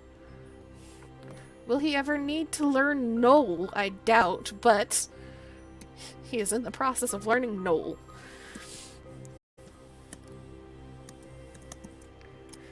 Wait. Swing the camera back around to... Unless you have something you want to say to Micken in particular, Piper. No, Okay. we're nerding out. We're good. The 2 nerds sitting in their opposite corners reading their own books. So we swing the camera back around to Trixie. Are you here, Iris? Yep. So it takes a good chunk of time for this librarian to lead you away. And in fact, lead you all the way up to the highest level of this library, to where you don't even have to fly or float up to reach the topmost shelf. And as you're walking, you just are constantly passed by these illusions of planets and comets and asteroids as they move. You are essentially within the sky of this library. And you continue along the shelves until you find a section that is not dusty. You've not seen a speck of dust in this entire library. To the point where you're pretty sure there's probably some sort of magic that is keeping it from getting dirty at all. But the books themselves have that feeling of being undisturbed for a very long time. And the librarian just kind of looks. He's kind of skimming through a shelf that's at eye level for them. And they stretch up just a little bit more to see the next one up, and then there's the topmost shelf. He just kind of looks up and takes a step back, and then another step back so that he can look at it, and points one kind of gnarled finger up to a heavy brown and red book that is a good 3 or 4 inches across on its spine. I think that one might have something. I got this. She said she'll kind of unfurl her wings if there's enough space to try and Yeah, I mean, you can just do essentially like a little skip jump and grab it without too many issues. It is okay. just... Don't do a backflip when you're this old man. You can pluck it off the shelf, and it is old leather. It's soft to the touch, but as you open it, the pages themselves seem to be almost pristine, like it's not been read very often. He nods. I think that's the best you're going to get, unless you get permission for the restricted parts of the library. Not saying I need it, but like, how am I about to do that? You must make a petition both to the librarians and to the Mages Guild Hall. If both approve, you may enter the restricted section. Nothing leaves the restricted section, though. Got it. How certain are you there's more information in this restricted section? Considering you are asking about an elder evil, I am positive.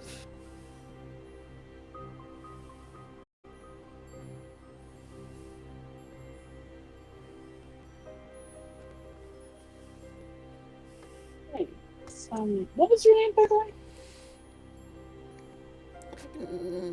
God damn it. There's his name. Giselbert.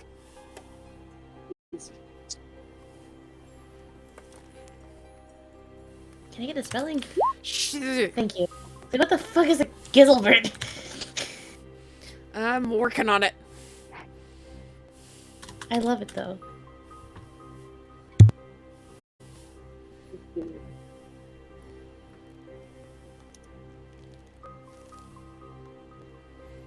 Oh, thanks, Giselbert. Really appreciate it. And he nods a little bit. Is there anything else I can do for you? Nah, I think this should be good for now.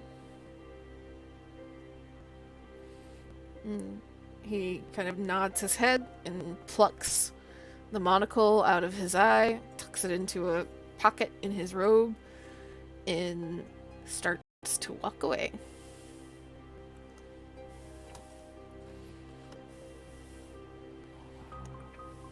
What's the likelihood I could find the table where everyone was at again? How much were you paying attention? I mean, they were going slow enough.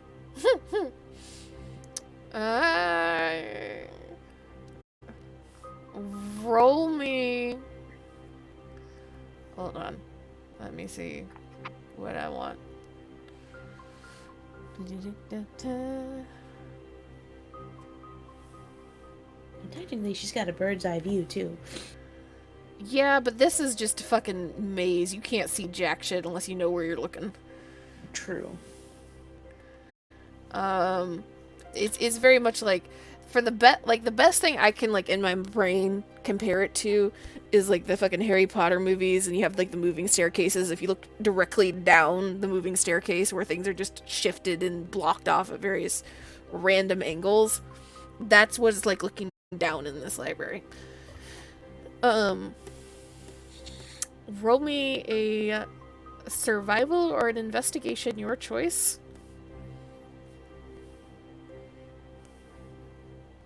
That'll be survival.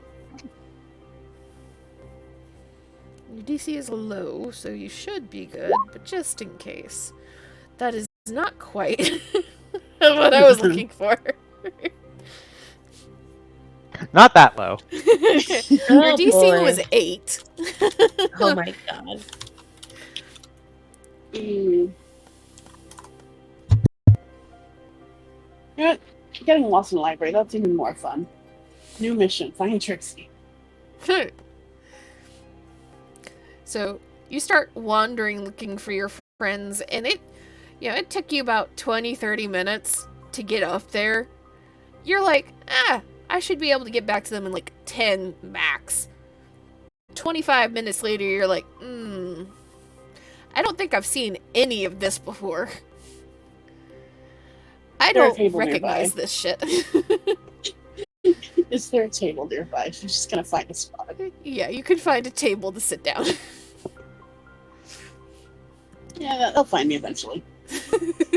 Maybe there's the announcement, your party is your parents are at the front desk. You're just approaching this with the standard kid logic of like, my mom told me to stay where I am if I'm lost. I mean, she already kind of ruined that, but I mean, it's not like she'll get locked up in the library. It's not like it closes, right? Oh, it definitely doesn't close.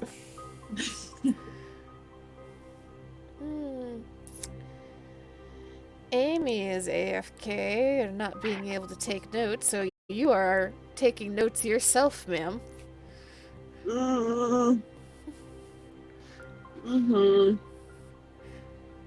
So you have picked up this book, and this book seems to be kind of another almost encyclopedia book. It's a book listing a lot of things of very specific categories.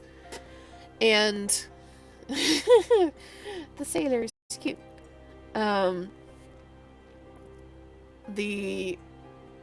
Everything in this book seems to be united under just the general mentality of it being either evil in nature or extremely dangerous to people. And some of the entries within this book are very long, some of them are very short. So the information is not equally spread across. As you kind of look through the table of contents and flip to Atropos, Atropos's entry is on the shorter end. And you see, let me click in this one, double check this.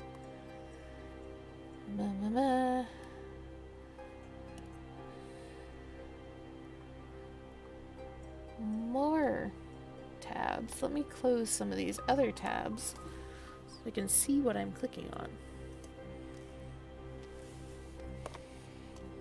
That'll help a little bit.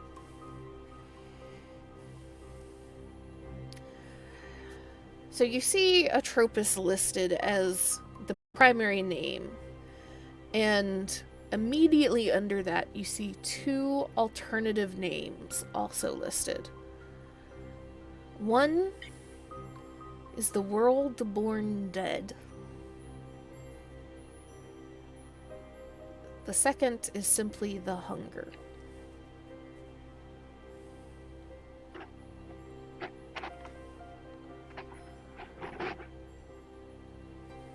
And the entry underneath it describes Atropos as both a place and a being. Some primordial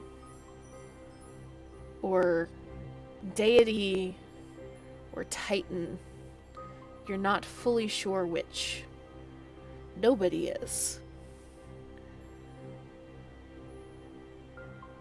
That is at its very core both undead and eternally living.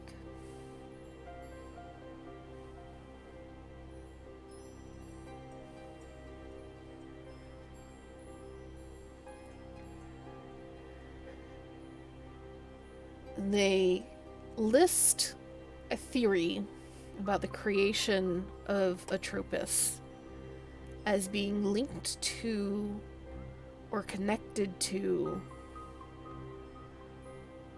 the over deity of Ao, A-O.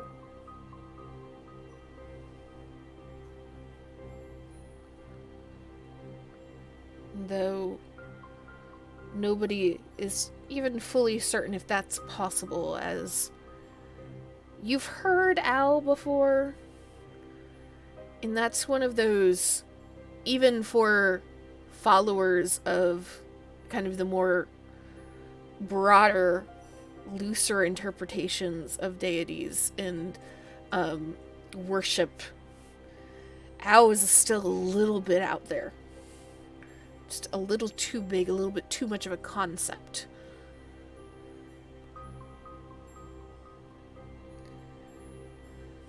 And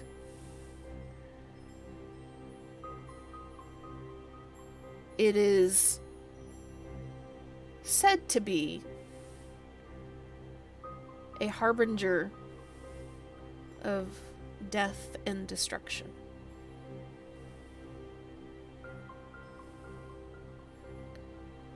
A creature that is either immeasurably large, or a creature that is a planet in and of itself, that has been cast out beyond the astral sea or into the deepest depths of the astral sea.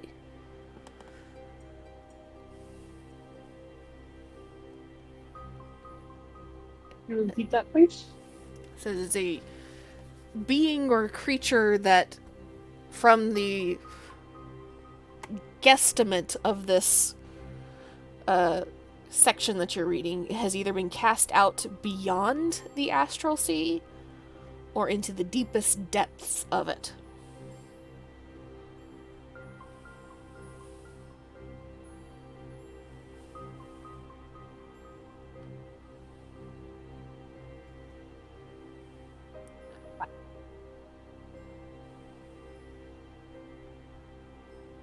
And that's all of the information that seems to be particularly useful to you in this.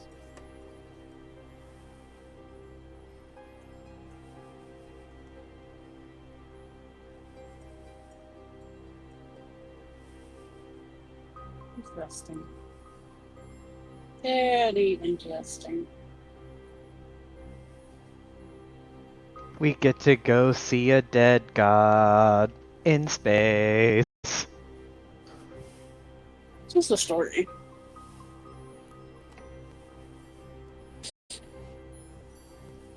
What's the likelihood of us actually encountering it? Can you feel the look I'm giving you? I don't know what you're talking about. Mm-hmm.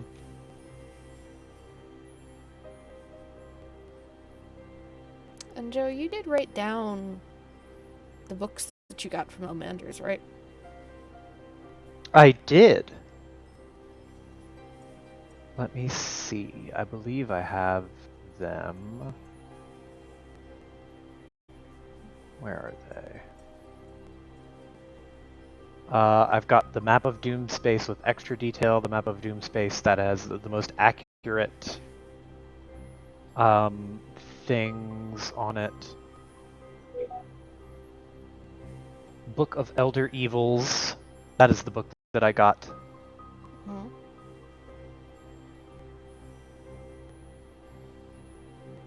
So, you know, just bring up to Booker what you're fucking around with. Why? Fine, don't fucking figure it out. Trying to fucking give y'all RP moments between each other's characters by giving you shit. All of you guys have shit you could talk to each other about.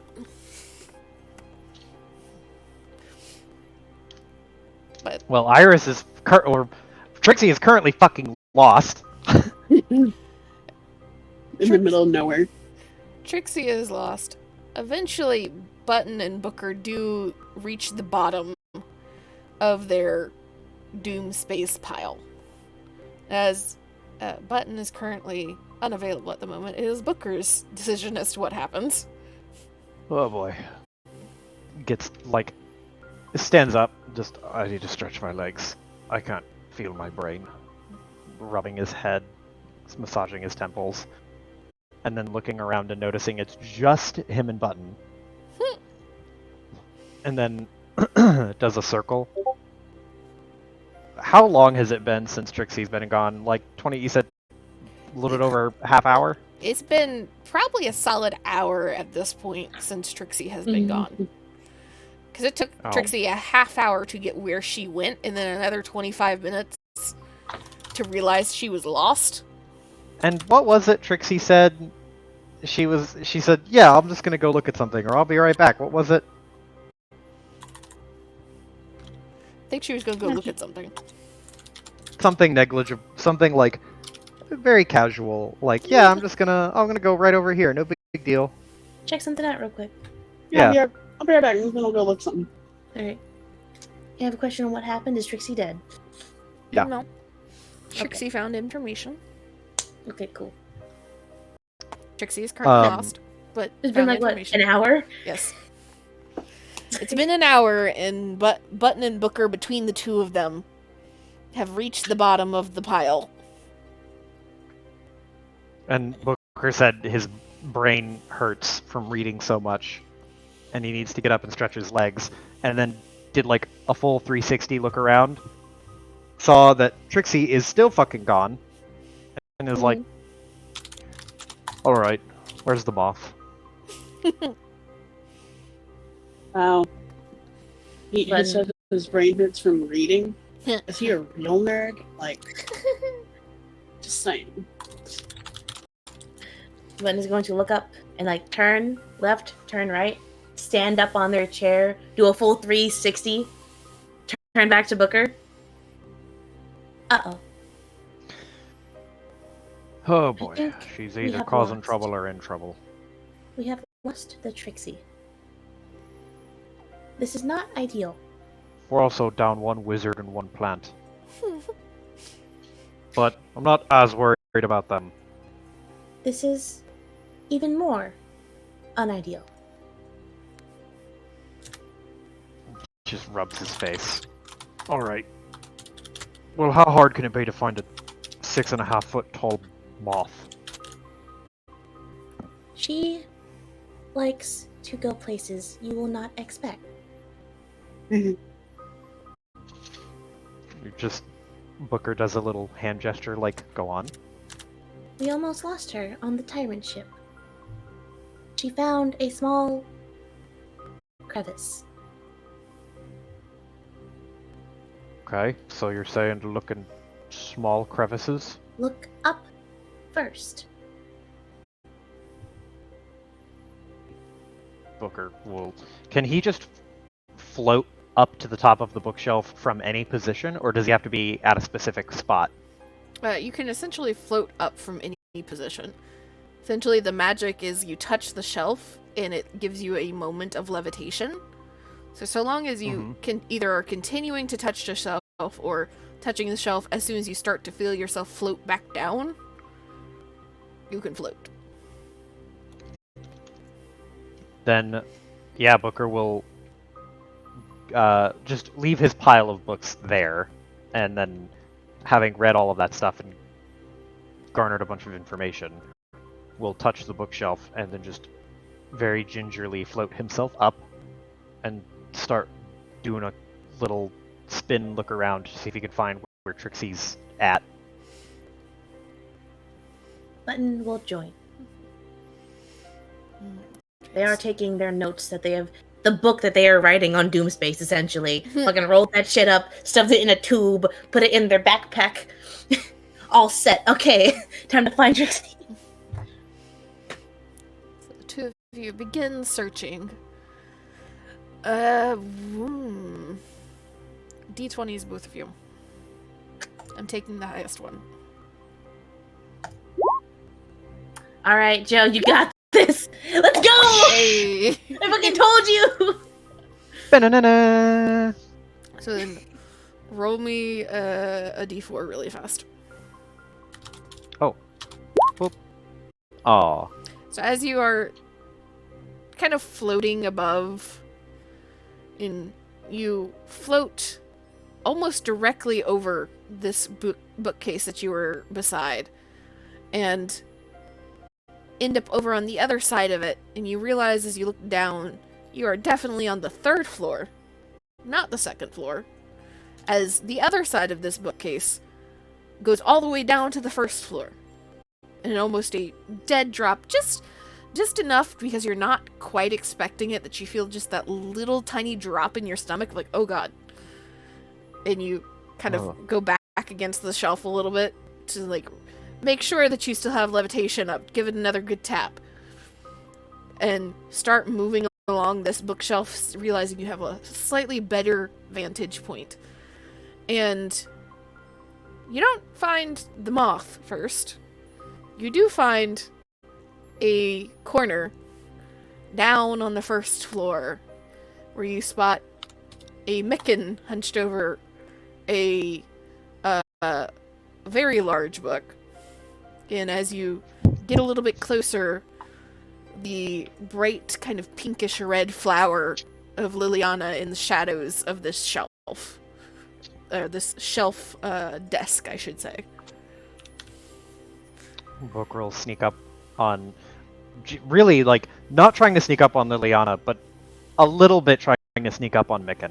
And once he gets within about a little bit over, like, 2 or 3 strides away, he'll start to sink back down and be like, "Oi, you seen the moth?" And as you sink down, it's very clear to see whatever Micken is reading, he is fucking gone. Earth to Micken, not there. Just completely focused. And as you speak, it actually seems to take him a moment to realize he's being spoken to. And then there's this, like, little start of his brain kicking into gear. And he turns really quick and looks. Huh? What? Trixie. Where's the Trixie? We're down 1 Trixie. That puts us at almost even on arms to people. It puts us at no Trixie, which is not desirable. I thought the Trixie was with you? Looks towards Liliana for confirmation. Well, she's not with us anymore. She was with us, but now she's gone off to do her own thing and gotten herself lost. Oh. I have not seen Trixie. We found plant books and we found Knoll books, but Mole books? Knoll. Gnoll. Oh. What are you reading about gnolls for? Well, I don't know how to speak that language. And this is teaching me how to speak that language. Want to learn to speak gnoll?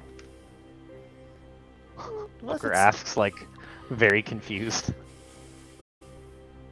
Well, I mean, I ideally, maybe one day I will know how to speak everything. At that clarification, Booker, like, nods. It's like, okay, I can respect it. He's like, he thought it was like, I'm just learning Null because I want to learn Null. Is like, why that language? That's not very practical. Because that's how his brain kind of assesses the situation. But it's like, I want to learn every language. Oh, okay, cool. You want to become like, that's the thing you want to be an expert at? Respect. I can respect the lingua hustle. Nods. That is nice. However, we need to find Trixie. Well, I do not think she would get into much trouble here. So it is not an emergency. We've got the light, we need the moth. Taps Button's head. There's a little, like, half snort from Micken that he very quickly, like, shoves down. And you see him kind of look back to the book he was reading and, like, skim over the page one last time before very slowly closing it. But well, I guess we can help. If it is too much trouble, we can look for her on our own. We have completed our research. And he just kind of shakes his head. No. I at least will need more time than what we're going to have here. What about you, Liliana? Are you okay?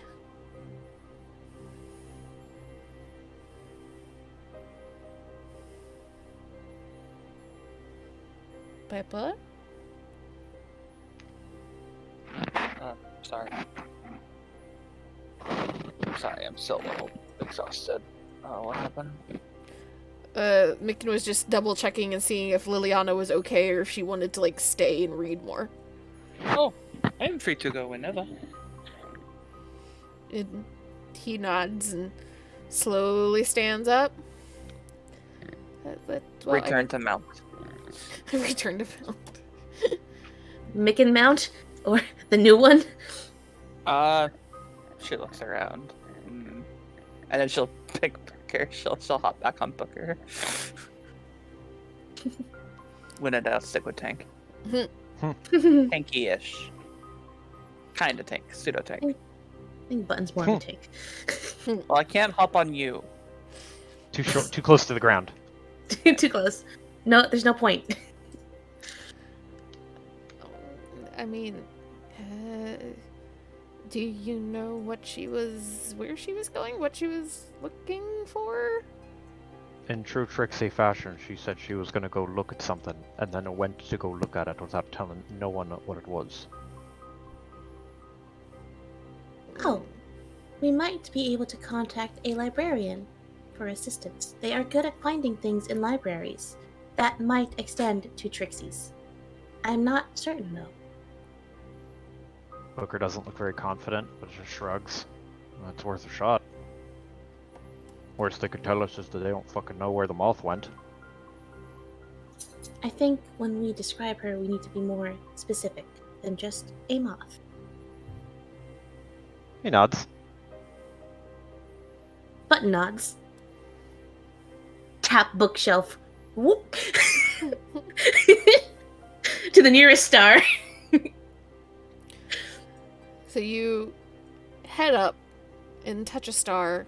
Roll me a d20. Okie doke. 7. 7.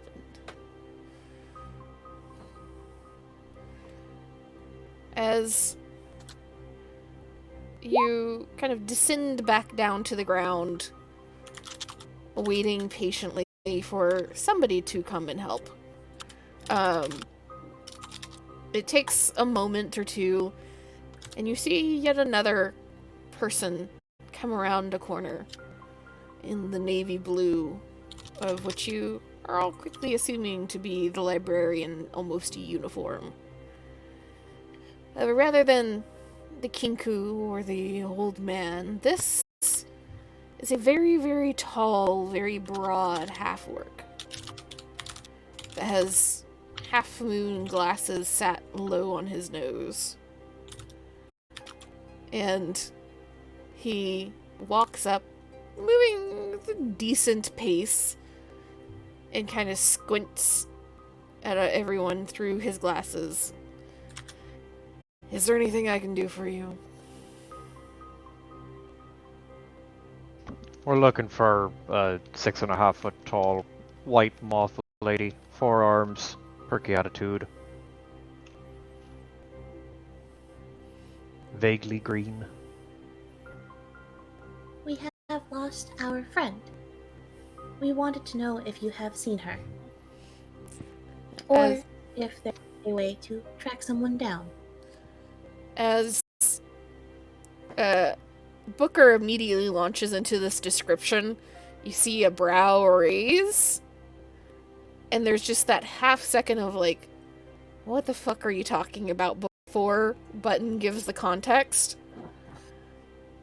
And then there's the like dawning look of, oh, okay. And a single nod. I can do something for you, I think. And heads, like, taps the shelf, immediately floats up, and floats all the way to the ceiling. And once he is at the ceiling, you see him actually lift a hand to stop himself from hitting the actual glass of the ceiling. He reaches out and wraps the fingers of his other hand around what looks to be a comet as it flies by, and slowly descends back down, keeping a hold of what you assumed to be an illusory comet. But as he lands in front of you again, it seems to be a little bit more solid than you would think it would be. And he looks between all of you. What is her name? Trixie. Booker's very curious about what he's doing. And Button is very, very paying very close attention. And he looks down to this comet and reaches into his robe, pulls out this like little satchel that he pinches a little bit of kind of silvery dust out of, and sprinkles it across the top of this comet. And as he is doing that, just says Trixie. And his fingers uncurl from around it, and the comet starts to shoot off. Rather than following the path that it was originally on or trying to go back up to the ceiling, it just starts at walking level, down an aisle, and turns a corner. And he watches it, sees it turn a corner, looks to all of you, and just motions for you guys to go. Booker's like gives him a 2-finger salute and then just fucking runs. I was about to say that Button gives him a 2-finger salute and runs. Because that's the thing that they just learned. It's a goodbye. And as the two of you immediately bolt off, McKinnon is left there just like, thank you! And tries to keep up. And the comet leads you all through a series of twists and turns back up a few floors till it turns a corner, and Trixie, give me a perception roll. Okay.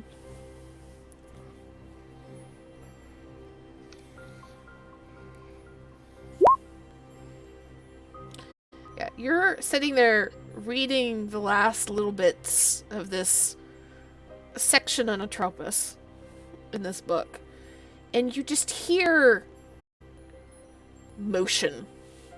You hear running feet, and then the all too familiar, like, metal on stone sound of Button running, and as you turn to try to figure out why this pack sound is moving towards you, you are smacked in the face by this illusory comet that just puffs into silvery smoke and dust. And all of you see this comet streak down the aisle, and Trixie sit up straight and turn just in time to be smacked in the face.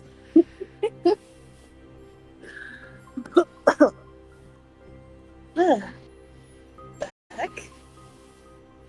Blinking. Found her. Did you get lost? No, I was reading. What are you reading? Just a book. Well, Something yeah, no about it. shit. If you'd let me explain. This is a book about tropes. Atropos? Is that a name that Booker would recognize? Or not yet? Are you trying to, like, look over her shoulder at this book, or... No, Okay. not yet. roll me religion at advantage. Yes. Yeah. 16. Atropus doesn't immediately ring any bells to you. However, there is something about the name that... How do I explain this? So, you know, like when you can look up like the etymology of a word and be like, yeah, that's a Greek word that's like related to this type thing. Mm-hmm. There's something about just the sound of Atropus and that just like rings in the back of your head as like, that's related to or meaning or adjacent to something not good. In the same way that, like, the prefix mort, like, means death, Atropus, as a word, has some contextual negative meaning to it. Yes. Okay. Booker hears that, and then there's, like, curious what she found that she's interested in, then here's what it is, and immediately his forehead wrinkles as he's, like, immediately concentrating on something. He says, What is that name from? Where do I recognize that? Trixie was like getting ready to like partially closing the book as they came up, right? And Yes. she was explaining it. It's like, but she stops herself and it's like, oh, you know about it? He does like a hand wave, like the kind of hand wave, and just goes, know about it, heard about it, read something somewhere about it. Weird. Why? Didn't they get into what was it, greater evils? Greater evils. She says greater evils, and you can almost immediately, after like the initial confusion, be like, oh, you mean elder evils. Yeah, there's like a pause where Booker like tilts his head. It's like, you mean elder evils? Like, Those. oh, like this? And he pulls out the book that he got from Alamander's. What's that? Now Something I Trixie's picked up. interested. Picked this up at the map shop. While y'all were talking about the maps of Doom Space, I thought that this was a bit interesting. So I nicked it. Well, I didn't nick it. What about it? You mind if I look at it? There's reluctance. Because he was looking at your book and he's like, I want to look at your book. But he has no reason not to, so he will hand you the book of Elder Evils and swap you. We can do quick tradesies. As you take the book, you look at it, Trixie, and you immediately know you don't know this language. That's not good. Because that Are there is a book that is written in deep speech. are there pictures? There are a couple of kind of crude drawings throughout. Not a lot, though. You may not be able to read it, but pictures are cool. Pictures are horrifying. What kind of pictures are adjacent to deep speech? Fun ones, I'm sure.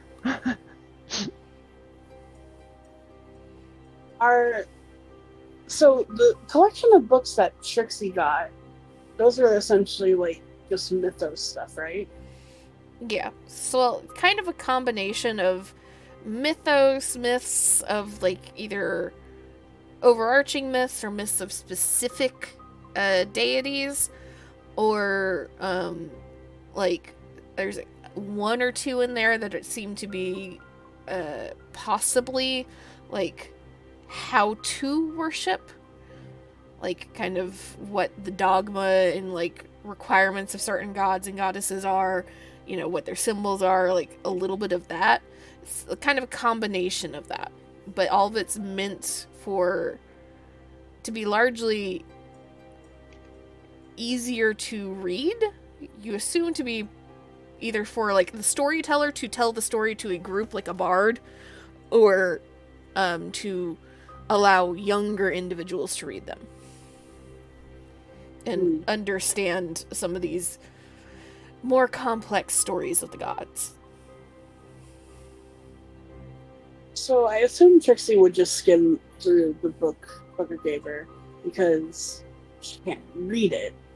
Mm-hmm. But is there any way for her to pick up on any words or spellings that might look familiar? Or any symbols even that might look familiar, similar to her.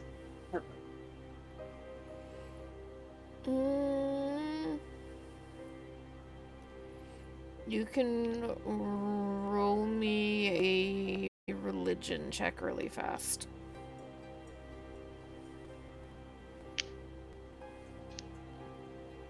Please.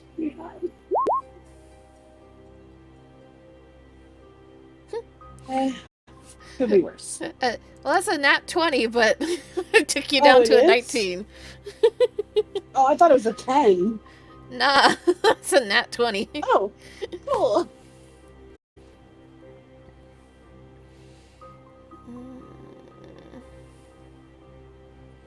Said symbols that look familiar to you?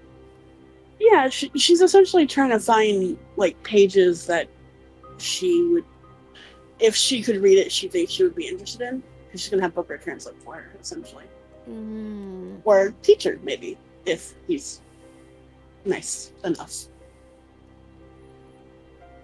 Yeah, I'll say that there's by skimming through it, there's about 3 or 4 sections, because even though you can't read the language, it's a book that has sections in it. You can tell the different sections. There's about 3 or 4 sections in total that have symbols that either look vaguely familiar to you or kind of by things you've been exposed to. You think you might be able to see a connection, and you can just make note at the moment that there's about 4 symbols and sections within that book that you might be interested in.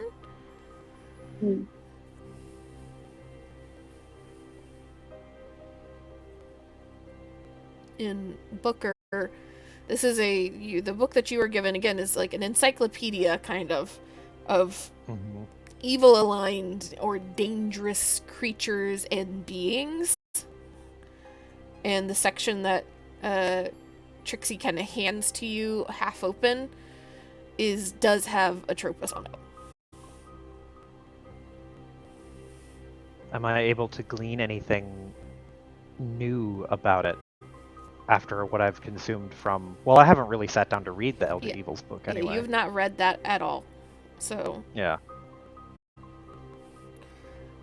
If you want to roll a religion, if you get a dirty 20 or a nat 20, I can give you one more fact about Atropos than Trixie gleaned. I'll try it. Am I allowed to guide myself? Or no? Think you're going to. Or like if you think Booker would think to. I don't really know how to logically imagine, like, I'm like thinking about a thing. Wait, I should cross myself before I think about this thing. I mean, I always imagine guidance is sort of just like using magic to like get your focus. Because it's a small boost. It's just like, okay, I need to focus. And this is just a straight roll for me? A religion. For religion, okay. Big money? No.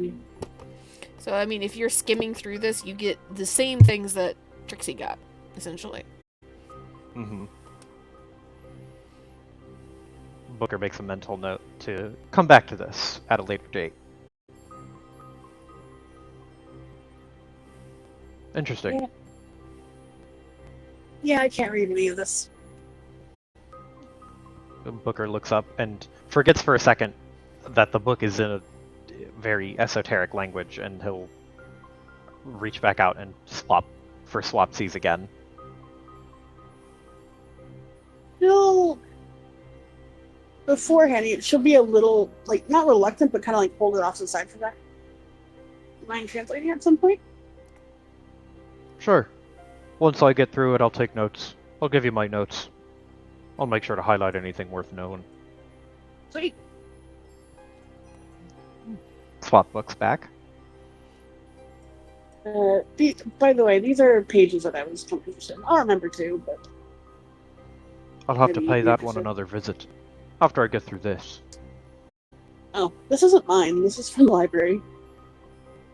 That's fine. I'll just have to make a note to come back here. I can give you this though. This is where I originally got the info on or the name Atropos. She'll pull out her little volume book. With this book. And where did you get this one? That was at the Mac shop. There's a little collection, see?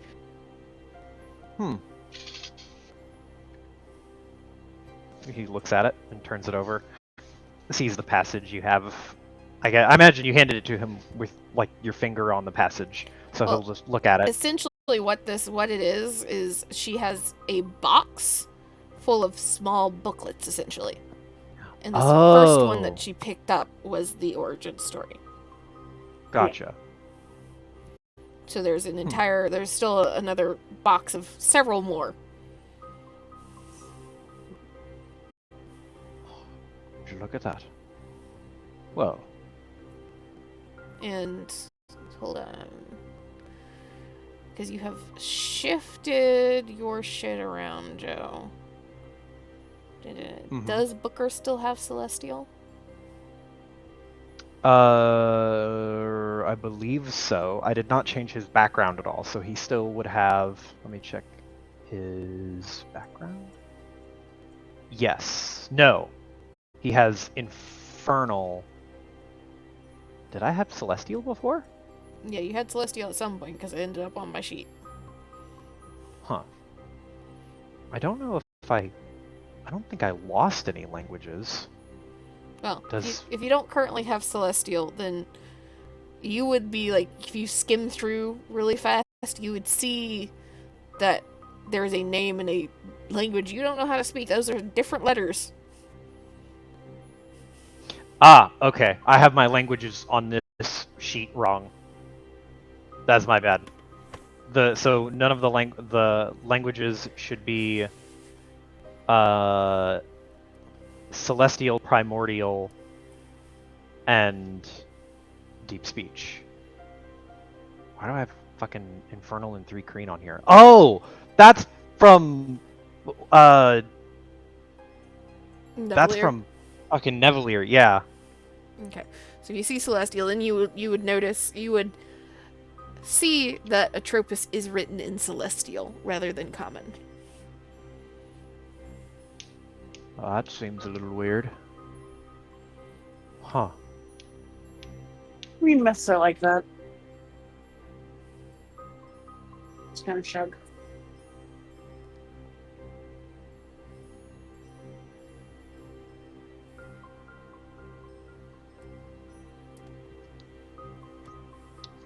Make a note of that.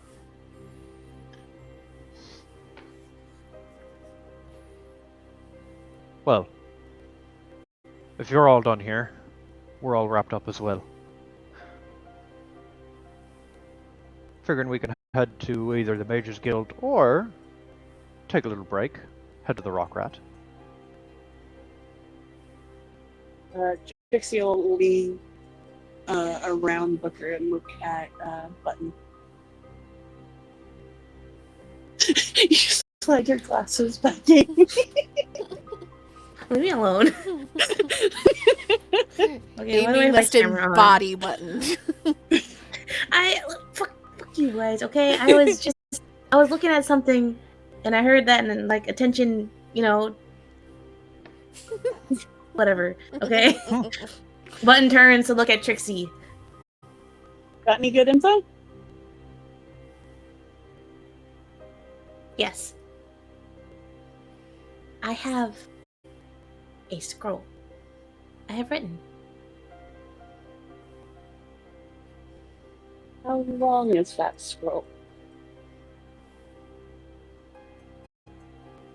Not that long. Glances at Booker for confirmation. He's just very, very, Booker? very subtly shaking his Booker? head. Booker, Hmm. it is not that long, correct? He nods to Button, and then his eye, like out of the corner of his eye, he looks at Trixie, and just there's like a slight twitch of the eyebrow. Not that long. You're right. It is very brief. We can go over it soon. Yeah, maybe like when we're on our way there. On the ship. There'll be plenty of time.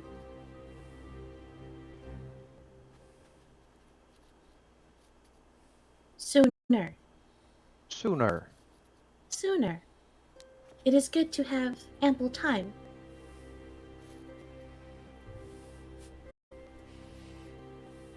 Well, I'm glad you got the information. Yes. And Yes. we can have some time to digest some of that information. Take a little break from brain power shit. Stop at the Rock Rat. See if we can't run into Mr. Crux there. Some grub won't sound good. You'll like Maya.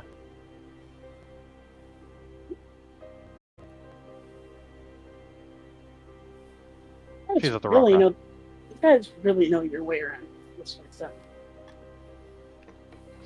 Booker shrugs, just in like a, I try.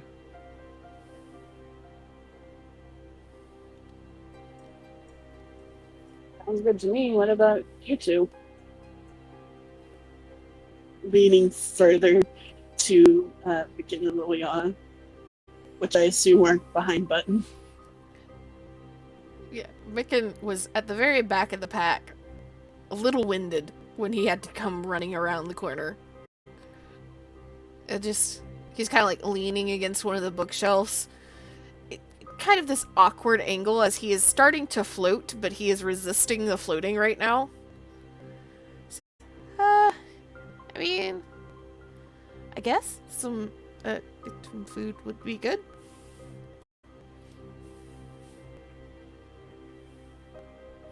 The lunch. Yeah, some lunch. Food is good.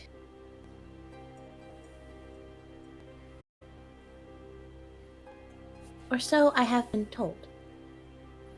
Yep. Need sustenance, keep moving. Nod. So, do you know the way? Do the two of you know the way to get there? Looks between Liliana and Booker. Booker just like puts one hand in his pocket, and then the other hand just like does like circular gesture and just goes, "I know the way. Well enough, at least." Okay. That's very certain. I have a map. If we get lost, Yeah, that's what Button's been doing at night when everybody else is asleep. It's fucking updating their map of Brawl. yes, that's exactly what they're doing.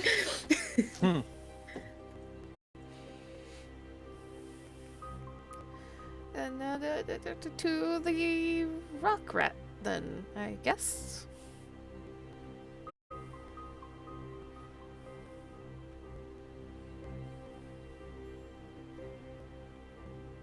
Trixie will get up and stretch and start walking in a random direction.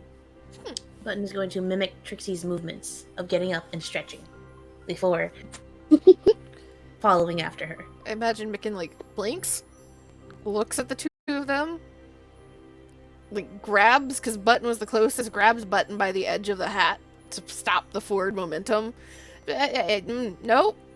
The other way. The other way. We need to go down, not up.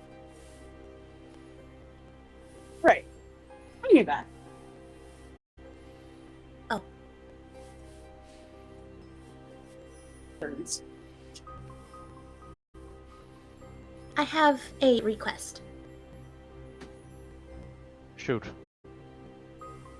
I would like to return here before we leave. Fine I mean, with me. we don't have to leave if you need something. We're already here. I do not need. It is not a need. It Want is a then. want. We'll return here before we leave the rock. Nod. Her hat just fucking like dips down and kind of like folds a little bit. I do not know what I would like to research. However, I would like to return here after having time to decide.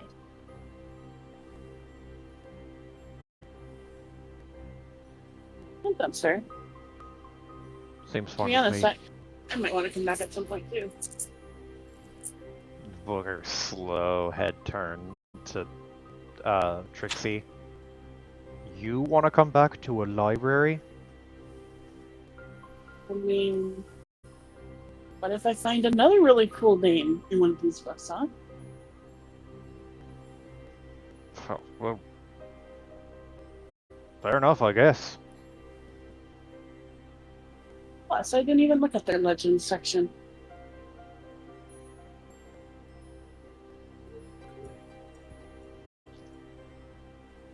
Make note to come back to that as well. But, for now, I could use a drink and a break.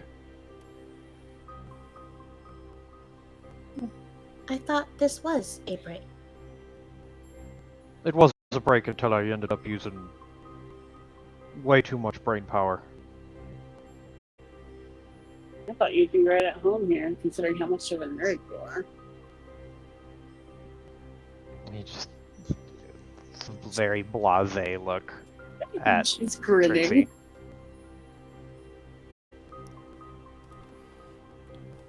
Drink time. And he starts walking towards the door.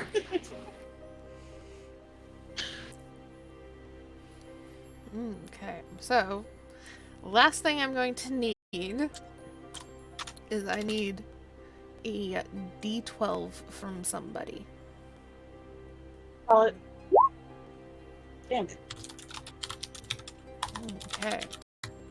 One from Liliana. Alright. So, that is going to be the end of the session. You'll find out what happened with that D12 next time. Oh boy. Oh.